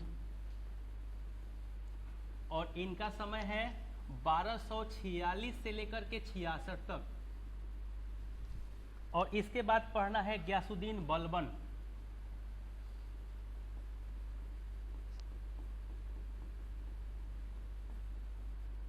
गयासुद्दीन बलबन 1266 से लेकर के 1287। बस इतना कर लीजिए, स्लेव वंश का 98% मैटर तैयार। मैं छोड़ा किसको हूं भाई? अब यहाँ पे आराम शाह को छोड़ दिया हूं, रुकनुद्दीन को छोड़ दिया हूं, मोइनुद्दीन को छोड़ दिया हूं, कैकुबाद को छोड़ दिया हूं, और क्यूमस को छोड़ दिया हूं। इनको मैं कब लिखवाऊंगा? जब मैं स्लेव डायनेस्टी पढ़ाऊंगा तो सबका नाम लिखवा दूंगा, चर्चा इन्हीं पे होगी। जैसे मान लीजिए आपके घर में 5 भाई, तो पता लगा कि 2 उसमें अनपढ़ हैं और 3 जो है IAS हैं, तो मैं जब घर पे जाऊंगा तो उन दोनों का नाम लिख लूंगा, लेकिन उनकी चर्चा मैं नहीं करूंगा, क्योंकि उनकी इतिहास आप पढ़ेंगे भी नहीं। कि पढ़ेंगे आप उनकी इतिहास पढ़ेंगे जो IAS अधिकारी है, क्योंकि उससे आपको कुछ मोटिवेशन मिलेगा कि अच्छा ये ऐसे पढ़ता था। तो यही स्थिति है। इतिहास इस बात के लिए तटस्थ है कि अगर आप अच्छा नहीं करेंगे तो इतिहास में आपको नहीं लिखा जाएगा। जैसे हुमायूं 5 पेज में पढ़ लेते हैं और हुमायूं का बेटा अकबर को 50 पेज में पढ़ते हैं, है ना। लेकिन अगर आपका मन होगा कि हुमायूं को भी 50 पेज में हम तो पढ़ेंगे, तो आप मूर्ख हैं, आपसे कोई मतलब नहीं है।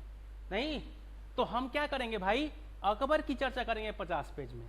इंपॉर्टेंट ये है कि इतिहास इस बात को कहता है कि जो व्यक्ति कुछ अच्छा करके जाएगा उसी की नाम होगी, है ना।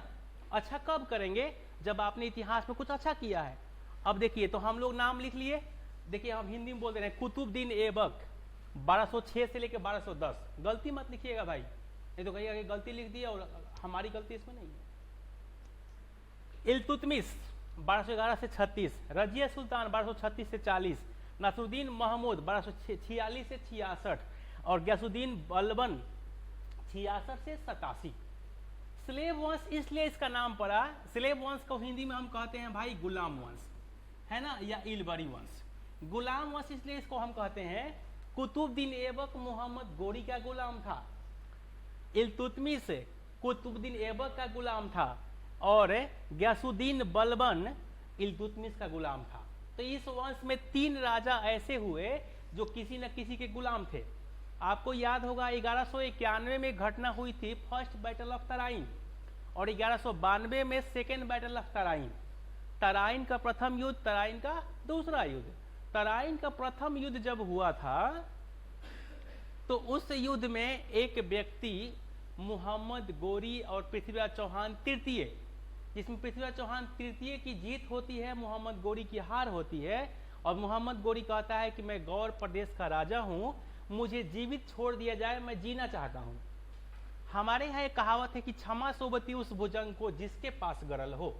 हम क्षमा कर दिए, वापस लौट रहा था, बीच रास्ते में मोहम्मद गोरी को एक व्यक्ति रोक लेता है जिसका नाम था जयचंद। और जयचंद कौन था? गढ़वाल वंश का अंतिम शासक। राजपूतों की एक वंशावली है, राजपूत दिल पर नहीं लेंगे। राजपूत को आज तक पूरे भारत पर सम्राट नहीं होने के पीछे मात्र एक कारण है, और वो है आपसी एकजुटता की कमी, आपसी संघर्ष और आपस में पैर खींचने की आदत। राजपूतों को आगे न बढ़ने के पीछे सबसे बड़ा कारण, दिल में मत लीजिएगा आप लोग, है ना। तो अब यहाँ पे क्या देखेंगे कि जो है मोहम्मद गोरी रोकता है। अब आप सोचेंगे कि भाई मोहम्मद गोरी को क्यों रोक लिया जयचंद? तो एक्चुअली ये पहले की घटना है कि जयचंद की बेटी संयोगिता पृथ्वीराज चौहान तृतीय से प्रेम विवाह कर ली थी और घर से भाग के कर ली थी। राजपूत में एक जाति का नाम है राजपूत, जिसके अंदर 36 सब कास्ट होता है। जाति के अंदर उप जाति, जिसको हम सब कास्ट बोलते हैं। और वो सब कास्ट क्या है भाई? जैसे चंदेल हो गए, चौहान हो गए, गुर्जर गढ़वाल हो गए, राठौर हो गए, तो ये उपजाति हुआ। अब जो है गढ़वाल वंश के शासक थे जयचंद और चौहान वंश के शासक थे पृथ्वीराज चौहान तृतीय। अब ये व्यक्ति ने कहा, जो चौहान वंश के हैं, ये व्यक्ति कहता है कि मुझे प्रेम हो गया है संयोगिता से, और संयोगिता के फादर कहते हैं कि नहीं, गढ़वाल वंश से, कि गढ़वाल वंश में चौहान वंश की बेटियां आती हैं, तो ये तो शादी उल्टा हो जाएगा, मैं नहीं करूंगा। और बाद में प्रेम विवाह में भागकर शादी हो जाता है। इसका बदला लेने के लिए जयचंद मोहम्मद गोरी को रोकता है और 1 वर्ष बाद अपनी सेना को देकर के आक्रमण कराता है, और फिर पृथ्वीराज चौहान तृतीय की हार होती है तराइन का दूसरा युद्ध में। और फिर जो आपको याद होगा, 4 बास 24 गज अष्टुल अंग प्रमाण, तेते पे सुल्तान है मत चूको चौहान, कुछ याद आ रहा है? उनके दरबारी कवि थे चंद्रवरदाई, जिन्होंने पृथ्वीराज रासो नाम की रचना लिखी थी। उस रचना का ये बात कहा गया है कि इतने निशाने के पक्के थे कौन, पृथ्वीराज चौहान तृतीय, कि आंख बंद करने के बाद भी वो जो तीर चलाए, अगर मोहम्मद गोरी अपने सिंहासन से नहीं हटता तो उसे लग जाती। और ये सारी घटनाएं होगी, और उसके बाद ही जो है 1192 में मोहम्मद गोरी जीत लेता है दिल्ली को, और 1194 में बैटल ऑफ चंदवार होता है, और चंदवार के युद्ध में मोहम्मद गोरी फिर आक्रमण कर देता है किस पर, जयचंद पे। जयचंद कहता है कि यह क्या, तो यहाँ बहुत अच्छा स्टेटमेंट मोहम्मद गोरी ने दिया है कि एक राजपूत शासक एक राजपूत का नहीं हुए तो हम तो मुस्लिम धर्म से आते हैं, हमारा कैसे हो जाएंगे आप। और उनकी भी हत्या कर देता है, और फिर भारत में सत्ता स्थापित करता है। और मोहम्मद गोरी के 3 गुलाम थे, नसरुद्दीन कुबाचा, यल्दुज और कुतुबुद्दीन ऐबक। इस 3 गुलाम में जो कुतुबुद्दीन ऐबक था, वह व्यक्ति जो है इनका सेनापति था। अब मोहम्मद गोरी को लगता है कि गौर प्रदेश तो मेरा है ही, मैं भारत में कुतुबुद्दीन ऐबक को भेज देता हूं, क्योंकि ये सेनापति है, छोटा मोटा युद्ध भी होगा तो लड़ लेगा। और यहाँ पे दिल्ली सल्तनत की स्थापना होती है 1206 में, और कुतुबुद्दीन ऐबक को राजा बना दिया जाता है, शासक बना दिया जाता है, प्रथम शासक के रूप में आ जाता है। और 1206 में जब यहाँ से वापस लौट रहा था मोहम्मद गोरी, तो शाम को नमाज पढ़ने के दरमियान हिंदू डकैत उसकी हत्या कर देते हैं।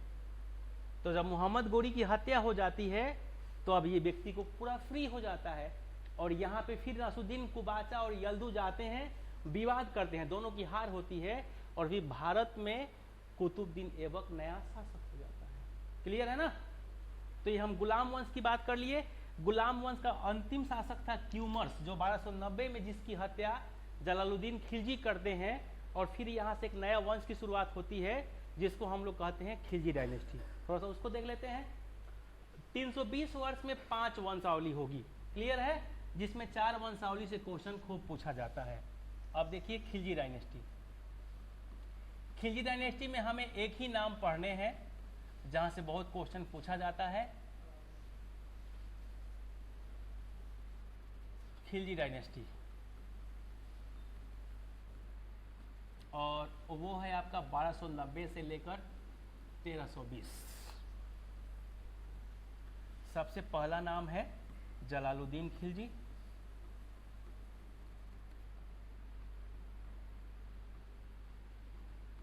जिनका समय 1290 से लेकर के 96 तक। इसके बाद अलाउद्दीन खिलजी,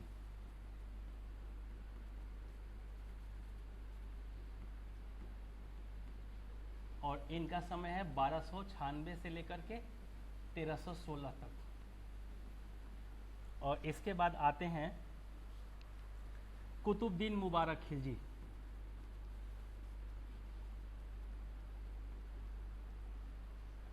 राइटिंग तो समझ में सबको आ रहा है ना, कोई दिक्कत नहीं है ना?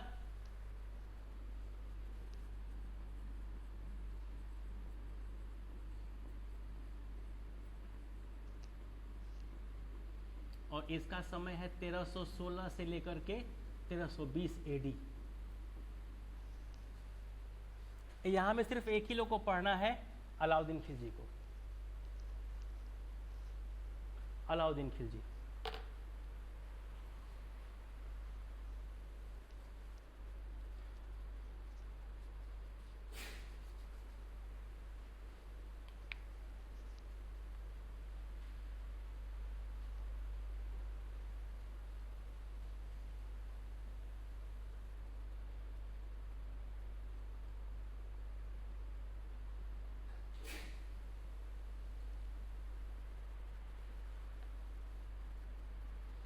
अलाउद्दीन खिलजी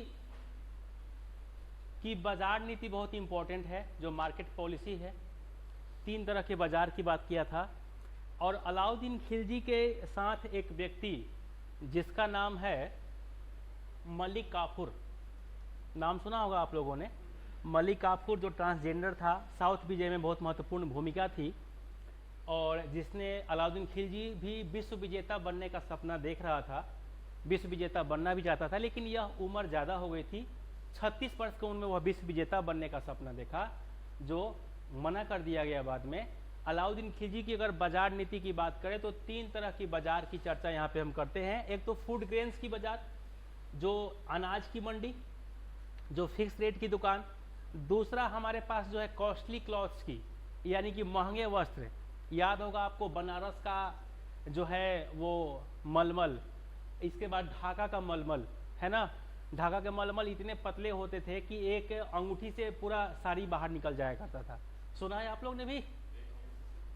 एक अंगूठी के अंदर से पूरी साड़ी बाहर निकल जाती थी, मलमल की साड़ी, इतनी पतले होते थे, ऐसा कहा जाता है। और फिर स्लेव एंड हॉर्स की मार्केट जो है उसका भी फिक्स रेट की दुकान किया था। मतलब 3 तरह के बाजार थे। एक तो जो भी फूड ग्रेन्स है, खाने की सामग्रियां हैं, उनका रेट फिक्स कर दिया था। दूसरा जो महंगे वस्त्र थे उनका भी रेट फिक्स कर दिया था।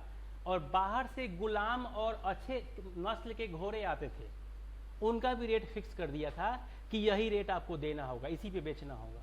समझे? तो 3 तरह की बाजार की नीति किया, और इसके पीछे कारण था अधिक से अधिक सेना रखना, और फिर इनकी कठोरता से सब कुछ पालन करना। जैसे स्पाइस सिस्टम की बात कर लेते हैं, एकता व्यवस्था की डेवलपमेंट की बात कर लेते हैं, एग्रीकल्चर की बात कर लेते हैं, इनके समय की एडमिनिस्ट्रेशन की बात कर लेते हैं। तो सब कुछ डेवलप रहा। और अलाउद्दीन खिलजी को आप बड़ा शासक के रूप में मान सकते हैं, सफल शासक के रूप में मान सकते हैं। एक थोड़ा सा विवादित विषय भी है, इनके समय में जो दरबारी कवि थे उनका नाम था अमीर खुसरो।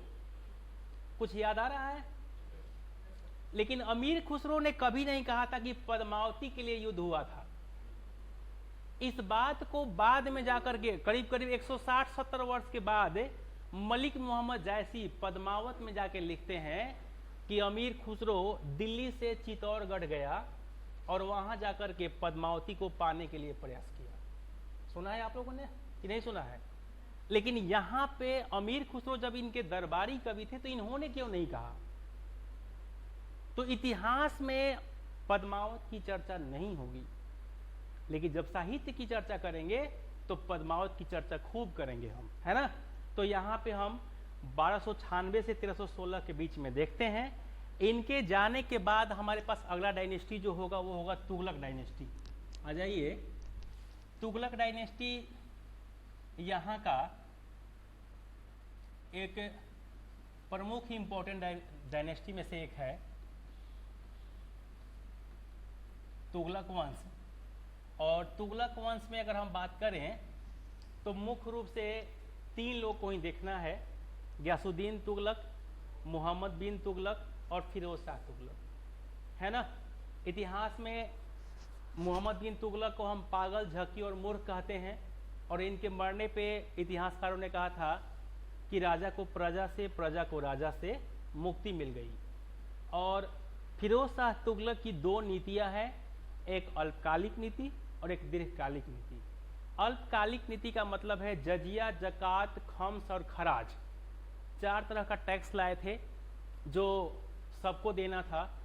और फिर दीर्घकालिक नीति में इन्होंने जो है 1200 बगीचों का निर्माण कराया, नहर का निर्माण कराया, एग्रीकल्चर मजबूत किया, कृषि के नए बीज को डेवलप किया, फिर फ्री ऑफ कॉस्ट अस्पताल का निर्माण कराया, गरीब जो लड़कियां थी उनकी विवाह का प्रतिबंध कराया, है ना, खैराती अस्पताल का निर्माण कराया, जो मतलब जो विधवा महिलाएं थी जिनके पति युद्ध में मारे गए थे उनके लिए पेंशन का व्यवस्था कराया। तो बहुत सारा अच्छा काम कराया है, और इसीलिए इसको द्वितीय अकबर के रूप में भी जाना जाता है, फिरोज शाह तुगलक को, है ना।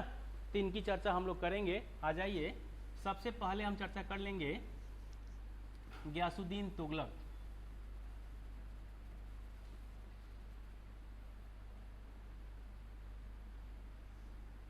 और इसका समय है 1320 से लेकर के 1325। और ये पूरे का समय की अगर हम बात करें तो 1320 से 1414। गयासुद्दीन तुगलक के बाद हम चर्चा कर लेंगे मोहम्मद बिन तुगलक। अच्छा, मोहम्मद बिन तुगलक का कोई लड़का नहीं था, जिस कारण से फिरोज शाह तुगलक को शासन मिलने में भी समस्या शुरुआत दौर में हुई थी। और यही कारण था कि शुरुआती दौर में इन्होंने कट्टरता की नीति अपनाई। और फिर हम चर्चा कर लेंगे फिरोज शाह तुगलक।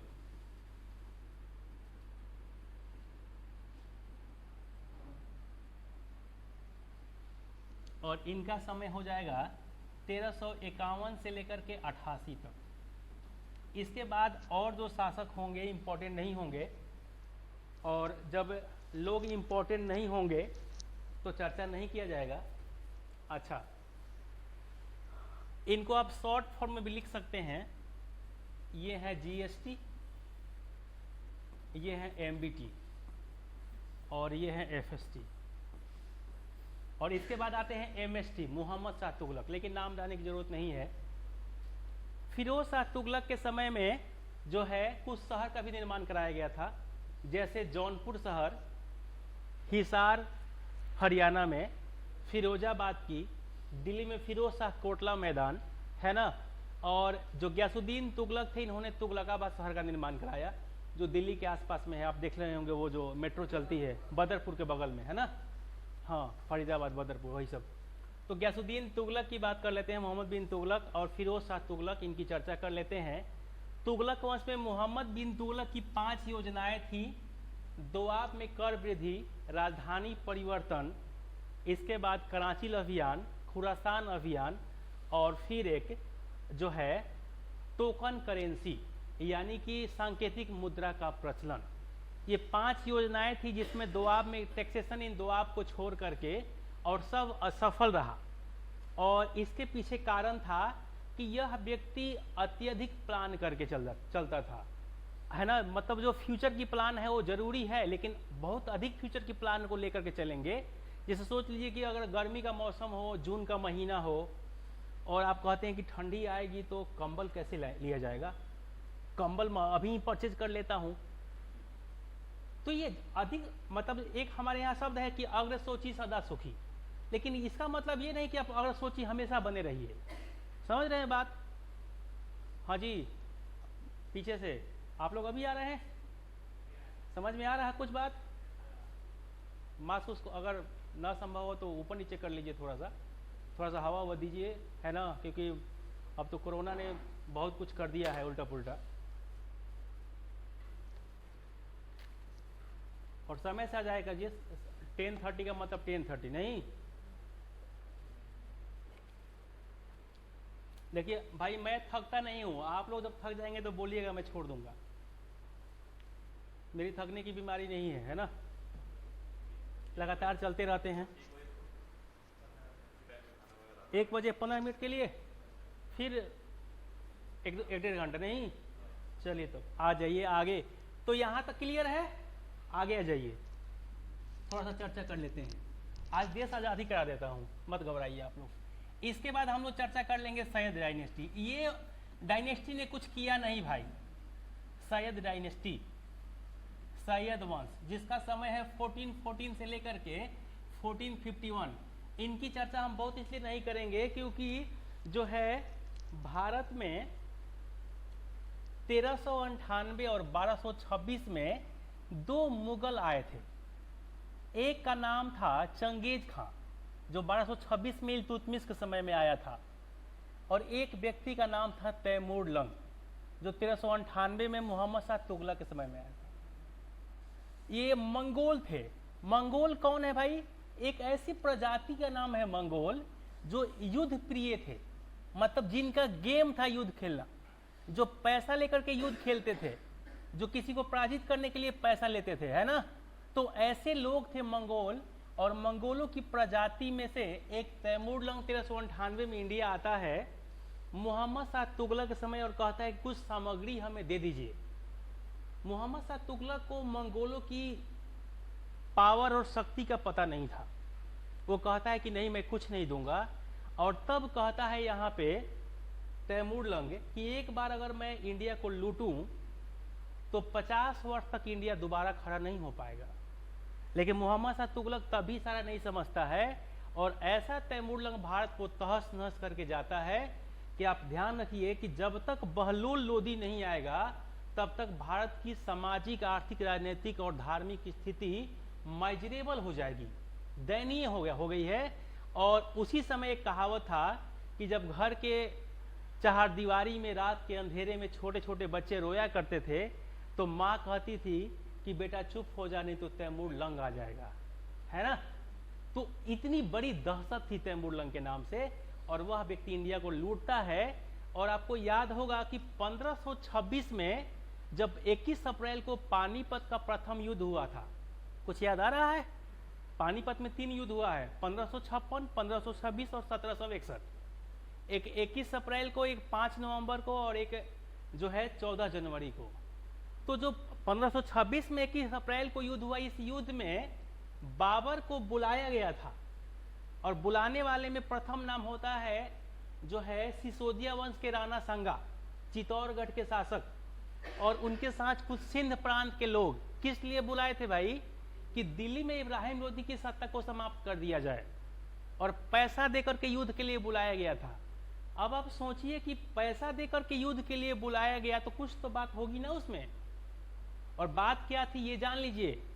जो बाबर व्यक्ति था वह माता के तरफ से चंगेज खां की 13वीं पीढ़ी रिश्तेदार हुआ करता था, और पिता के तरफ से 5वीं पीढ़ी तैमूर लंग का रिश्तेदार था। तो पिता के तरफ से तैमूर लंग का रिश्तेदार और माता के तरफ से चंगेज खां का रिश्तेदार कौन था? बाबर। और बाबर युद्ध प्रिय था, और यही कारण था कि वो आया और यहाँ तुगलमा विधि और जो है तोप का प्रथम बार शुरुआत किया, तोप चलाने की। और इस 21 अप्रैल वाले युद्ध में इब्राहिम लोदी की सत्ता को तहस नहस कर दिया, और युद्ध के मैदान में ही हत्या कर दिया। इस बात को राणा संगा जब सुना तो बहुत खुशी हुई, और उसे लगा कि ये तो भाई बहुत अच्छा हुआ। जितने पैसे तय थे वो पैसे दे दिए गए। और तब बाबर कहता है कि नहीं, मैं कुछ दिन रुकना चाहता हूँ, मैं काफ़ी थका हुआ हूँ। लोगों ने उसको गेस्ट की तरह रोका, और तब उसके मन में एक रात को बात आती है कि अगर इब्राहिम लोदी राणा संगा से कमजोर होता तो मुझे नहीं बुलाया जाता। तो इसका मतलब क्या है कि राणा संगा से वो मजबूत है, तो जब हम इब्राहिम लोदी को पराजित कर सकते हैं तो राणा संगा को क्यों नहीं। और वह व्यक्ति कहता है कि मैं इंडिया में अब रहना चाहता हूं, और यही कारण है कि 1526 में पानीपत का युद्ध, 1527 में खानवा का युद्ध, 1528 में चंदेरी का युद्ध, और 1529 में घाघरा का युद्ध, और 1530 में बाबर की मृत्यु हो जाती है।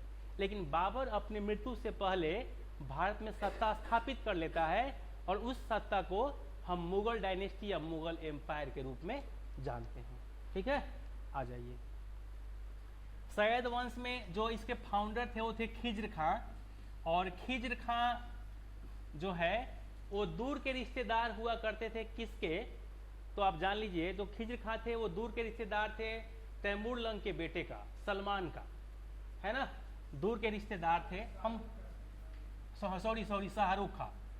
मैं इसकी चर्चा करूंगा डिटेल से जब ये टॉपिक कराऊंगा। और इस वंश में एक अंतिम शासक की हम बात कर लेते हैं, आलम शाह की। सिर्फ यहाँ से एक ही क्वेश्चन आता है कि कौन इसके फाउंडर थे, और 1443 से लेकर के 1451 इस वंश में कोई कुछ करता नहीं है। और इतिहास इस बात के लिए गवाह है कि अगर आप कुछ नहीं करते हैं तो आपको नहीं याद किया जाएगा। वो पीछे बैठे हुए हैं, स्टाफ हैं भाई, थोड़ा गर्म पानी पिला सकते हो क्या? ला देगा ना वो? देख लो भाई, एक बार देख लो, गर्म पानी अगर जुगाड़ हो कराओ, है ना। क्या करोगे बैठ के? बहुत बैठने से भी समस्या हो जाती है। आ जाइए, चर्चा हम लोग करते हैं लास्ट, लोधी डायनेस्टी। लोधी पे हमें विशेष फोकस करनी होगी। लोधी से बहुत कुछ क्वेश्चन बनता भी है, लोधी डायनेस्टी। अच्छा कुछ छूट जाए तो आप दुखी मत होइएगा, ये सब मैं कराऊंगा डिटेल से, 10-10 घंटे इस पे क्लास चलेगी बिंदास होकर के, जहाँ से जो पूछना हो पूछिए, है ना।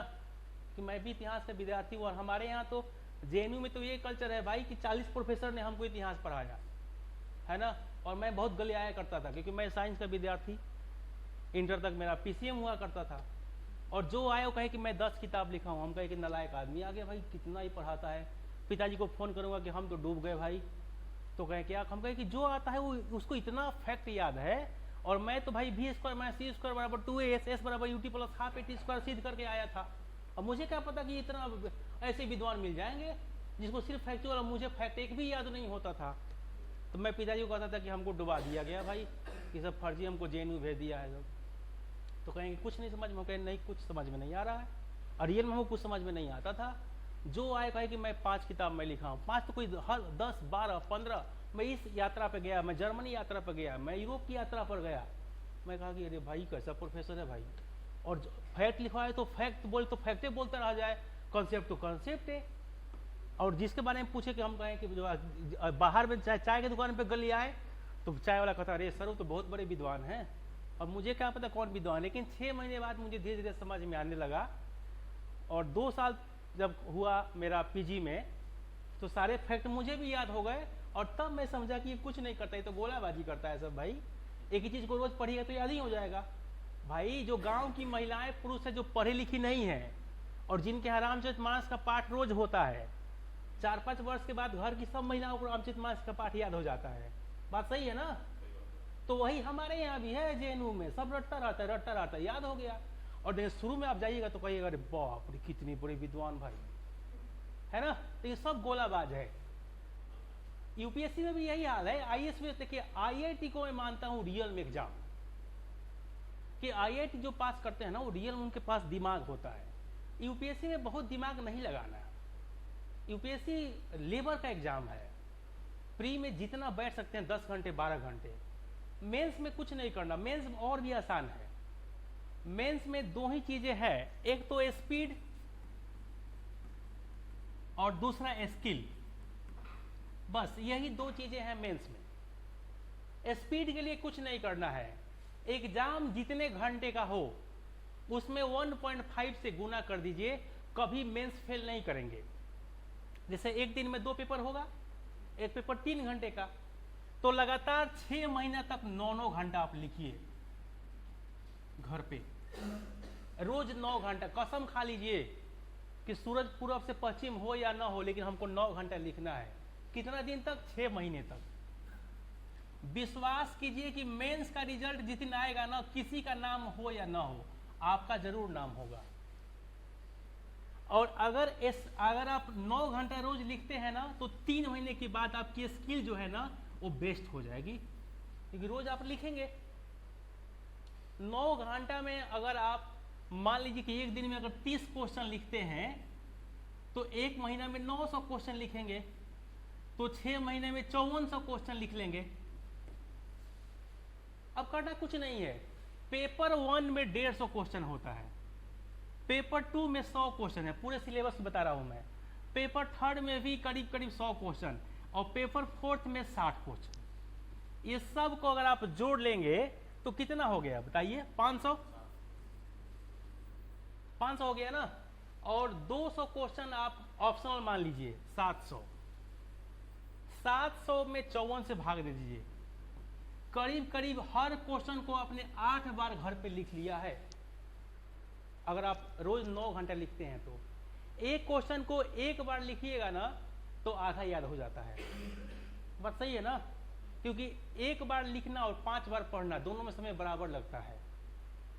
तो अगर एक क्वेश्चन को 8 बार जो लिख के जाता है ना, उसे एग्जाम हॉल में 3 घंटे का एग्जाम में 2 घंटा जो है 50 मिनट में ही क्वेश्चन वो पूरा कर लेगा। और नॉर्मल बच्चा क्या करता है, जो 250 नंबर का पेपर होगा उसमें वो 210 220 नंबर का लिख ही के आता है, और उसका नंबर क्वेश्चन छूट जाता है, 30 नंबर क्वेश्चन छूट जाता है बच्चे का। तो अगर एक पेपर में 30 नंबर का क्वेश्चन छोड़ा तो 4 पेपर में 120 नंबर का क्वेश्चन छोड़ दिया। तो 120 नंबर तो वैसे ही इसका कम हो गया, और बच्चा जो रोज लिख रहा है उसको लिखने की हैबिट है तो मेंस पास कर गया।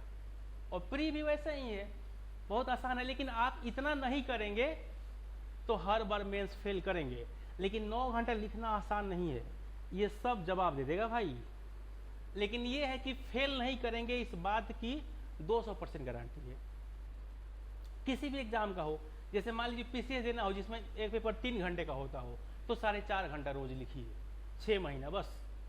अगर आपका दिमाग काम ठीक ठाक करता हो, सेकेंड डिविजनर हो, तो आप पास हो जाएंगे।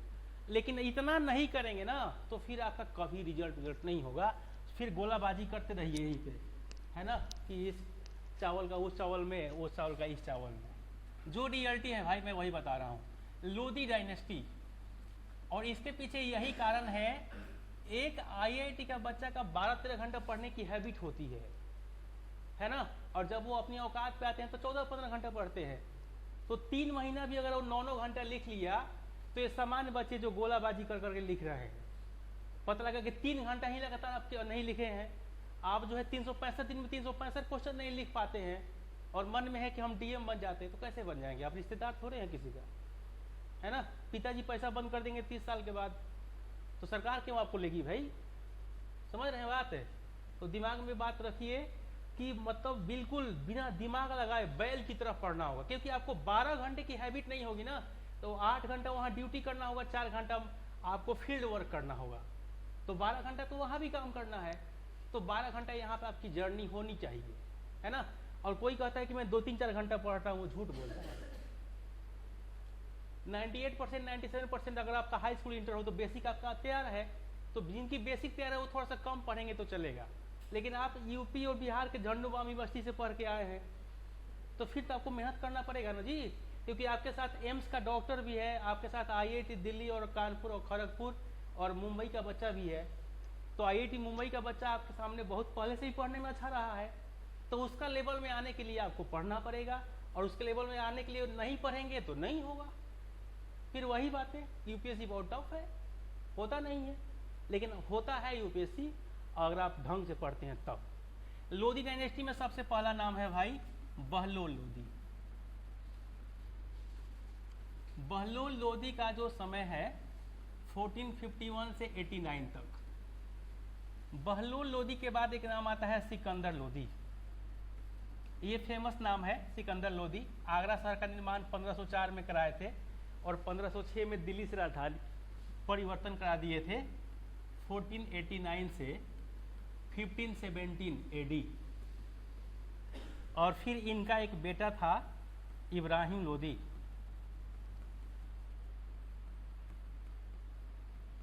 और इनका समय है 1517 से लेकर 1526 एडी, है ना। लोधी डायनेस्टी का समय है 1451 से 1526 एडी। चलिए, ये आपके हो गए। यहाँ पे दिल्ली सल्तनत समाप्त हो गया।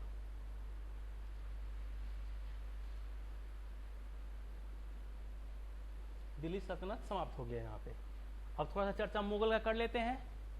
मुगल करके छोड़ देंगे, और फिर अगली टर्म में आएंगे तो आधुनिक करा देंगे। भागेगा नहीं ना आप लोग? भागना नहीं है भाई। समझ में हमारी बात आ रही है? थोड़ा बहुत? सब ठीक है। नहीं आएगी तो बता दीजिएगा भाई, जहाँ सुधार की ज़रूरत होगा, क्योंकि इसके पहले लोग कैसे पढ़ाते थे मुझे नहीं आइडिया, है ना। लेकिन मैं जो है, जो मेरा नेचर है उसे पढ़ा रहा हूँ, और मैं चाहता हूँ कि पहली क्लास में बच्चे पूरे सिलेबस को जान लें कि है क्या। क्योंकि इसमें क्या होगा, 2 फायदा होता है इससे। एक तो टीचर कुछ छोड़कर नहीं निकलेगा, और आपको पता चल जाएगा कि क्या क्या इम्पोर्टेंट है पहली क्लास में ही। तो दूसरा क्लास से आपको सब समझ में आता रहेगा कि आप आज टॉपिक क्या चल रहा होगा, कल टॉपिक क्या चलेगा, और एंशिएंट से शुरू करेंगे और मॉडर्न तक खत्म करेंगे। ठीक है ना? मिटा दूं इसे? लिख रहे हो भाई? चलो ठीक है। तो बहलोल लोधी का समय 1451 से 89 तक, 1489 से 1517, 1517 से 1526 है ना। यहाँ पे समाप्त हो गया दिल्ली सल्तनत 5 वंशावली के साथ। सबसे पहला था गुलाम वंश, फिर खिलजी वंश, फिर तुगलक वंश, फिर सैयद वंश, लोदी वंश। ठीक है, 5 डायनेस्टी हो गया। अब हम लोग चर्चा करेंगे मुगल की। मुगल डायनेस्टी लिख लीजिए, मुगल एम्पायर लिख लीजिए, बहुत अंतर नहीं है। इसमें भी हम लोग मेन फोकस करेंगे बाबर,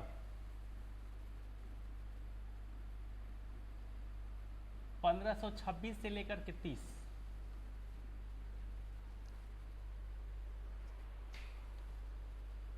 बाबर के 4 बेटे हुमायूं, कामरान, हिंदाल और अस्करी, और एक बेटी थी गुलबदन बेगम। अच्छा, मैं यहाँ पे इस बात की चर्चा करूँगा कि महिला शासिका 4-5 बन सकती थी, लेकिन सिर्फ एक ही व्यक्ति ने रिस्क लिया और वो है इल्तुतमिश। इल्तुतमिश की बेटी जो है रजिया, वो भारत की प्रथम और अंतिम मुस्लिम महिला शासिका थी। ऑप्शन और भी हैं, जैसे देखिए गुलबदन बेगम अपने सभी भाइयों में श्रेष्ठ थी, जिसने हुमायूं नामा लिखा था, लेकिन बाबर ने रिस्क नहीं लिया, अपनी बेटी को शासिका नहीं बनाया।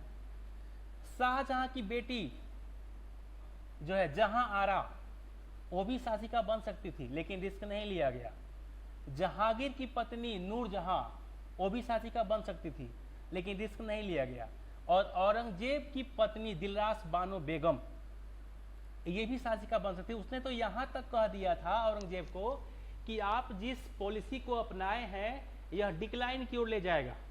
अगर आपको प्लिंथ की ओर जाना है, अगर आपको डेवलप्ड करना है, तो आपको दूसरा काम करना होगा। और दूसरा काम ये है कि आप अकबर की पॉलिसी को अपनाइए। जो रिलीजियस पॉलिसी अकबर की है और जो राजपूत पॉलिसी अकबर की है, उस पॉलिसी को आप अपनाइए। क्यों भाई? क्योंकि वह आपको डेवलप करेगा।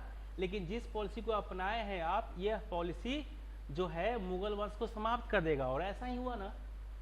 औरंगजेब की मृत्यु के बाद जो है बहादुर शाह, जहांदर शाह, फरूख सियर, है ना, आलम शाह, आलमगीर शाह, कोई भी आया, कोई कुछ नहीं कर पाया, सब चले गए। तो इसके पीछे मात्र यही कारण था कि उनकी पॉलिसी गलत थी। बाबर के बाद आते हैं हुमायूं। हुमायूं के बारे में भी कहा जाता है कि जो व्यक्ति जिंदगी भर लुढ़कता रहा, लुढ़कते हुए ही मृत्यु को प्राप्त कर गया। क्योंकि इसकी मृत्यु दिल्ली के दीनपनाह भवन के ऊपर जो लाइब्रेरी था, उसकी सीढ़ियों से, स्टेयर से रात को फिसल के हो गई थी। रात को फिसल गया और लुढ़कते हुए नीचे आ गया और मृत्यु को प्राप्त कर गया। हुमायूं का जो समय है वह है 1530 से लेकर के 40 तक, और फिर 1555 से लेकर के 56 तक। बीच में 15 वर्ष का गैप देख रहे हैं क्या आप? इस गैप में वह इंडिया छोड़ करके अरब प्रदेश या और भी मुस्लिम प्रदेशों में जाकर रहेगा। इसके पीछे कारण है कि 26 जून 1539 1539 में 26 जून को बैटल ऑफ चौसा हुआ था, जिसमें शेर शाह सूरी ने इनको पराजित किया। और 1540 में 17 मई को बैटल ऑफ कनौज या बिलग्राम हुआ था, जिसमें फिर शेर शाह ने पराजित किया। और शेर शाह के डर से ही वो इंडिया छोड़कर चले गए। और फिर भारत में सूरी वंश की स्थापना हुई, लेकिन सूरी वंश लंबा नहीं चला। 1540 से 45 तक शेर शाह सूरी रहा, और 45 से 55 तक में 6 राजा हुए, लेकिन कोई योग्य नहीं हुआ। और फिर 55 में आ गया कौन? हुमायूं। और 56 में दिल्ली के दीनपनाह भवन की सीढ़ियों से फिसल गया और रात के अंधेरे में पुस्तकालय की सीढ़ियों से गिर करके मृत्यु को प्राप्त कर गया। हुमायूं के बाद आता है अकबर। और अकबर का समय 1556 से लेकर के 1605, लगभग 49 वर्ष। हालांकि शुरू के 5 वर्ष जो है इनकी सत्ता को बैरम खां देखते हैं, 56 से लेकर 1561 तक। अकबर के बाद उनका बेटा आता है जहांगीर, जिसका बचपन का नाम सलीम खां है ना, शेख सलीम चिश्ती के आशीर्वाद से प्राप्त हुआ था। अच्छा, पहले देखिए, मतलब इतने बड़े से जानकार हुआ करते थे जो शेख लोग, सलीम लोग, कि कहते थे कि जाइए पुत्र रत्न की प्राप्ति होगी, और पुत्र प्राप्त हो जाता था, है ना। मतलब आजकल के बाबा जैसे नहीं थे। पहले बाबा लोग भी बहुत इंटेलिजेंट हुआ करते थे, नहीं मतलब कह दिए कि आशीर्वाद है, जाइए आपका बच्चा होगा, तो बच्चा हो गया। जहांगीर के बाद हम आते हैं शाहजहां पर। अच्छा, शाहजहां को आप देखिएगा कि जब शाहजहां की पत्नी का मृत्यु होता है 1631 में, 1631 में, उसके बाद ये सत्ता पे बहुत ही मजबूत रूप से आर्किटेक्ट का काम करता है। वह दिल्ली का जो है लाल किला हो या जामा मस्जिद हो या आगरा का ताजमहल हो, नगीना मस्जिद हो या मोती मस्जिद हो, सबका निर्माण ये कराता है। कब? 1628 से लेकर के और 1658 तक। 1658 में इसकी मृत्यु नहीं होती है, इसका बेटा ही इसको गुलाम बना लेता है, इसको कैद कर लेता है, जिसका नाम औरंगजेब है ना। क्योंकि राजा के यहाँ क्या था कि राजा का बड़ा बेटा राजा होगा, तो बड़ा बेटा दारा सिकोह था, लेकिन दारा सिकोह नहीं बल्कि एम्बिशियस किस्म का एक बच्चा जिसका नाम औरंगजेब है।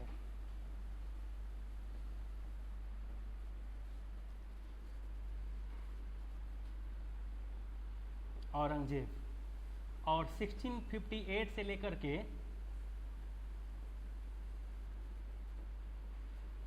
1707 तक ये सत्ता में बना रहता है। मुगल डायनेस्टी की अगर हम डेवलपमेंट की बात करें, औरंगजेब, और यहाँ से पतन की शुरुआत हो जाती है। अगर बात किया जाए, बीच में हम लोग चर्चा करेंगे सूरी डायनेस्टी की। अगर सूरी डायनेस्टी की चर्चा करें हम लोग, तो वहाँ एक ही नाम होगा जिसकी चर्चा करेंगे हम लोग, शेर शाह सूरी। शेर शाह सूरी का नाम चर्चा इसलिए भी करना जरूरी है क्योंकि भारत में जीटी रोड का निर्माण 1/3 लैंड रेवेन्यू टैक्स 33% है ना, और फिर जाकर भारत में सामाजिक सुधार का बहुत बड़ा जनक माना जाता है शेर शाह सूरी को। और शेर शाह सूरी की बहुत सारी नीतियों को अकबर ने अपनाया था। इस कारण से शेर शाह सूरी का नाम हम लोग को, जाहिर सी बात है कि उनकी चर्चा करनी होगी। औरंगजेब की जब मृत्यु हो जाती है, अब देखिए बाबर 4 वर्ष जीवित रहा है ना। बाबर 26 में पानीपत का युद्ध, 27 में खानवा का युद्ध, 28 में चंदेरी का युद्ध और 29 में घाघरा का युद्ध, और 30 में इसकी मृत्यु हो जाती है। इसकी मृत्यु हो जाती है, यह एक अपनी आत्मकथा भी लिखा है। एक शब्द है ऑटोबायोग्राफी और दूसरा है बायोग्राफी, दोनों में कुछ डिफरेंस है क्या?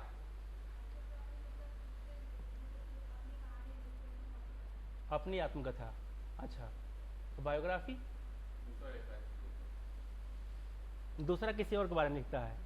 अच्छा, ईमानदारी से किस में एक चर्चा होनी चाहिए, किस में ज़्यादा ईमानदारी से चर्चा होती है? ऑटोबायोग्राफी, क्योंकि अपनी तारीफ कितना कीजिएगा, है ना। लेकिन पड़ोसी का तारीफ, जैसे देखिए मान लीजिए आज हमारे यहाँ देश के प्रधानमंत्री मोदी साहब हैं। अगर आप मोदी साहब कहते हैं कि मैं चाय बेचता था, मेरी बचपन गरीबी में बीता, तो अच्छा लगता है।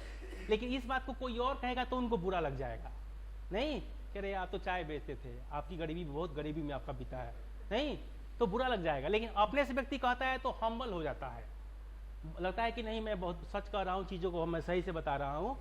यही कारण है कि ऑटोबायोग्राफी ज़्यादा ऑनेस्टी के करीब होता है, और बायोग्राफी में चीज़ों को बढ़ा चढ़ा कहा जाता है। क्योंकि कहते हैं ना कि वृंदावन में रहना है तो राधे राधे कहना होगा, नहीं तो फिर वृंदावन में नहीं रह पाएंगे। अब सोचिए कि कबीर दास के समकालीन थे रहीम कवि। रहीम कवि 16 भाषा के जानकार थे, और कबीर सीधे कहते हैं कि मसी कागज छुयो नहीं, कलम गहियो नहीं हाथ। मैंने कागज को कभी छुआ ही नहीं और कलम मेरे हाथ में गया ही नहीं। इसका मतलब क्या? अनपढ़ थे। उनकी भाषा भी पंचमेल खिचड़ी है, जिसमें अवधी का, ब्रज का, राजस्थानी हिंदी का, भोजपुरी का, मगही का, सबका मिश्रित रूप है। लेकिन ये 16 भाषा के विद्वान। और आपको याद होगा कि तुर्की भाषा में आत्मकथा बाबर लिखता है तुझके बाबरी, और उसको फारसी भाषा में अनुवाद रहीम कवि ही करते हैं, जिसका नाम बाबरनामा है। याद है ना आप लोग को? बाबरनामा वही अकबर के कहने पर किया गया था अनुवाद। तो ये 16 भाषा का जानकार। लेकिन रहीम और कबीर में ज्यादा फेमस कौन है? कबीर है ना। क्यों? इसके पीछे मात्र एक कारण है। कबीर कहते हैं कि एक झोपड़ी में रहिए, लेकिन झोपड़ी का मालिक बन के रहिए, और महल में रहिए लेकिन किसी के अधीन रहिए, तो विकास झोपड़ी वाले का ज्यादा होगा। क्योंकि झोपड़ी का मालिक वही है ना, वो चाहे तो उसको आग लगा दे। लेकिन अगर राजा के अधीन एक दरबारी कवि हैं रहीम जैसे, तो रहीम कवि सब कुछ अपने मन से कर सकते हैं क्या? और यही कारण है कि जब व्यक्ति खुद अपनी विकास के बारे में सोचता है तो ज्यादा विकसित हो जाता है। और यही कारण है कि आप देखेंगे कि कबीर ज्यादा प्रासंगिक है सापेक्ष में रहीम का। यहाँ भी स्थिति यही है। बाबर को हम देखेंगे, बाबर की पुस्तक का नाम था तुझके बाबरी, जो तुर्की भाषा का है, लेकिन उस समय हमारे यहाँ ऑफिशियल लैंग्वेज क्या था भाई? पर्शियन, यानी कि फारसी। इस कारण से इसको बाद में जो है अकबर के कहने पर इसका रूपांतरण किया जाता है फारसी भाषा में, और पुस्तक का नाम बदल के बाबर नामा कर दिया जाता है। क्लियर है? बाबर के बाद उनका बेटा हुमायूं आता है, जो सबसे बड़ा बेटा है, वो शासक बनता है। लेकिन उसमें 64 और बिलग्राम का युद्ध होने के बाद ये इंडिया छोड़कर चला जाता है।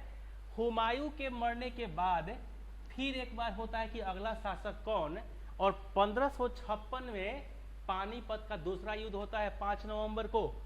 बाबर के तरफ से युद्ध के मैदान में बैरम खां गए हैं, नाम सुना होगा आप लोगों ने, और जो है उनके तरफ से बैरम खां गए हैं, और उनके तरफ से अगर हम बात करें वो क्या कहते हैं, हाँ, उधर से आदिल शाह की तरफ से देखेंगे तो हेमू गया है। हेमू एशिया का सबसे बड़ा सेनापति, युद्ध में महारत हासिल, लेकिन एक आंख में तीर लगना युद्ध का निर्णायक होता है, और जिस व्यक्ति की जीत हो रही थी उसका हार हो जाता है, और जिसकी हार हो रही थी उसका जीत हो जाता है। यहाँ पे इस बात को कहा जाता है कि बैरम खां की सेना पीछे भाग गई थी, लेकिन बैरम खां कहते थे कि युद्ध में हम वीर गति को प्राप्त कर जाएंगे, लेकिन पीछे नहीं हटेंगे। यानी कि पेशेंस, धैर्य का बहुत बड़ा योगदान है जीवन में। सोचिए अगर यूपीएससी आपको 6 अटेम्प्ट देता है और आप 5 अटेम्प्ट एग्जाम देते हैं, नहीं हो पाते हैं और घर चले जाते हैं, तो आपको क्या कहा जाएगा कि ये यूपीएससी की तैयारी करते थे, आईएएस का प्री मेंस दिए हैं, इंटरव्यू भी दिए हैं, इनका फाइनल नहीं हुआ, और 6ठा अटेम्प्ट आप रुक गए और सिलेक्ट हो गए, तो आपसे क्या कहा जाएगा कि आप आईएएस अधिकारी हैं। तो पेशेंस का लाइफ में बहुत बड़ा योगदान है। बैरम खां के पास पेशेंस था, और यही पेशेंस उन्हें जीत की ओर अग्रसर करता है, और 1556 में पानीपत के युद्ध में बैरम खां की जीत होती है, और अकबर जो 1542 में पैदा हुआ था, मात्र 15 वर्ष का व्यक्ति शासक बन जाता है, और यहाँ से 1605 तक रहता है। अकबर के बाद उसका बेटा जहांगीर आता है। अकबर को जो हम याद करते हैं वो 2 कारणों से याद करते हैं, उसकी राजपूत नीति और उसकी धार्मिक नीति। धार्मिक नीति में सहिष्णुता की अगर हम बात करें तो धार्मिकता के रूप में वो सबका साथ सबका विकास की बात करता है। ये तो हालांकि आज हमारी पॉलिसी है, लेकिन इसको हम कह सकते हैं, क्योंकि जो है वह दीपावली और होली पे भी जाता है, और ईद को भी जश्न सब लोग साथ मनाते हैं। झरोखा दर्शन को वो शुरू करता है ना, जजिया कर को समाप्त करता है। इसके बाद दीन इलाही धर्म की भी शुरुआत करता है, और उसके दरबार में जो नवरत्न है, उसमें से नवरत्न में बहुत बड़ी संख्या किसकी है? हिंदू धर्म के लोग का है। बीरबल जो महेश दास थे, रामतनु पांडे, नाम सुना होगा आप लोगों ने, तानसेन, है ना। इसके बाद आप उनका नाम सुना होगा, क्या कहते हैं, मान सिंह का। तो इस तरह से हिंदू भी उनके धर्म के साथ जुड़े हुए। टोडरमल का नाम सुना होगा आपने, है ना। तो उनके समय में हिंदू और मुस्लिम दोनों को समान रूप से लेकर के चले, और यही कारण था कि धार्मिक जो इनका विचारधारा थी वो बहुत मजबूत था। और अकबर भारत का एक सम्राट के रूप में जाना जाता है, क्योंकि सामाजिक, आर्थिक और जो धार्मिक नीति थी वो सबके प्रति एक समान था, जिसको हम सबका साथ सबका विकास कह सकते हैं। अकबर के बाद आते हैं जहांगीर। जहांगीर का समय गोल्डन पीरियड है सिर्फ एक नाम से, और वो है पेंटिंग का। और जहांगीर के समय में कुछ और भी घटनाएं होती है। 1608 में एक व्यक्ति आता है भारत में, जिसका नाम है विलियम हॉकिंस। नाम आप लोगों ने सुना होगा, नहीं सुना होगा तो कोई नहीं, आज सुन लीजिए। और 1615 में एक व्यक्ति फिर आता है, सर टॉमस रो, है ना। और ये व्यक्ति भारत में लाइसेंस लेने के लिए आते हैं। किस चीज का लाइसेंस भाई? व्यापार करने का लाइसेंस लेने आते हैं, है ना। अंग्रेज अधिकारी हैं। और इसके बाद हम जहांगीर के बाद जहांगीर की पत्नी नूरजहां भी यहाँ पे शादी होता है। नूरजहां की जो चीजें हैं उस सबको हम देखेंगे, डिटेल से देखेंगे अपनी इस क्लास में, है ना। इसके बाद शाहजहां की बात कर लेंगे, तो शाहजहां का जो गोल्डन पीरियड है वो है स्थापत्य का। गोल्डन पीरियड, आर्किटेक्ट का गोल्डन पीरियड इसको माना गया है। और फिर औरंगजेब की डेवलपमेंट की बात करेंगे तो औरंगजेब एक ऐसा शासक है जिसकी धार्मिक और राजपूत नीति ने कमजोर कर दिया सत्ता को, और फिर यहाँ से हम नई पॉलिसी की शुरुआत कर लेते हैं। क्लियर है? और इनके मरने के बाद, औरंगजेब के बाद जो भी शासक आते हैं वो बहुत कुछ करते नहीं है। जैसे मान लीजिए बहादुर शाह हो, अब बहादुर शाह या 1707 से लेकर के 12 तक रहते हैं। इसके बाद जहांगीर शाह आते हैं, ये भी कुछ करते नहीं हैं। तो इन लोग का हम लोग नाम लिख लेंगे और थोड़ा थोड़ा चर्चा कर लेंगे बाद में, है ना। इसके बाद हम चर्चा कर लेंगे फारूक सियर की, फारूक सियर, और 1713 से 19 तक। इसके बाद हम लोग चर्चा कर लेंगे मोहम्मद शाह रंगीला, याद आ रहा है क्या?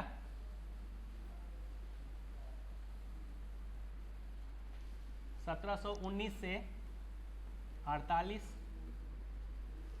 फिर आलम शाह आलमगीर द्वितीय कर लेंगे चर्चा। और फिर हम लोग आ जाएंगे 1757। 1757 में कुछ और घटना याद आ रही है क्या आप लोग को? प्लासी का युद्ध, और वहां से हम शुरू करेंगे आधुनिक। क्लियर है? हाँ, 48 तक रहता है। इसके बाद आलम शाह आता है, 48 से 54 तक रहता है। फिर आलमगीर आता है, 54 से 59 तक रहता है। और 59 के बीच में हम 1757 पे आ जाएंगे, और फिर यहाँ से हम शुरू कर लेंगे मॉडर्न हिस्ट्री। क्लियर है? तो 10 मिनट 15 मिनट का ब्रेक दे दें आप लोग को। एक ही शर्त तक कि भागेगा कोई नहीं। कोई ऐसे बच्चे जिन्हें समझ में नहीं आ रहा हो तो मुझे भी गाइड कीजिए, है ना, क्योंकि मैं सिर्फ टीचर नहीं हूँ यार, मैं भी विद्यार्थी हूँ, है ना। तो हो गया 2 घंटा, हो गया 2 घंटा 10 मिनट। अच्छा अच्छा, बच्चों को रेस्ट दे देते हैं 10-15 मिनट का, फिर शुरू कर लेते हैं हम लोग, ठीक है ना। तो कुछ कहना है आप लोग को? यहाँ तक सबका क्लियर है? हाँ जी, पीछे से।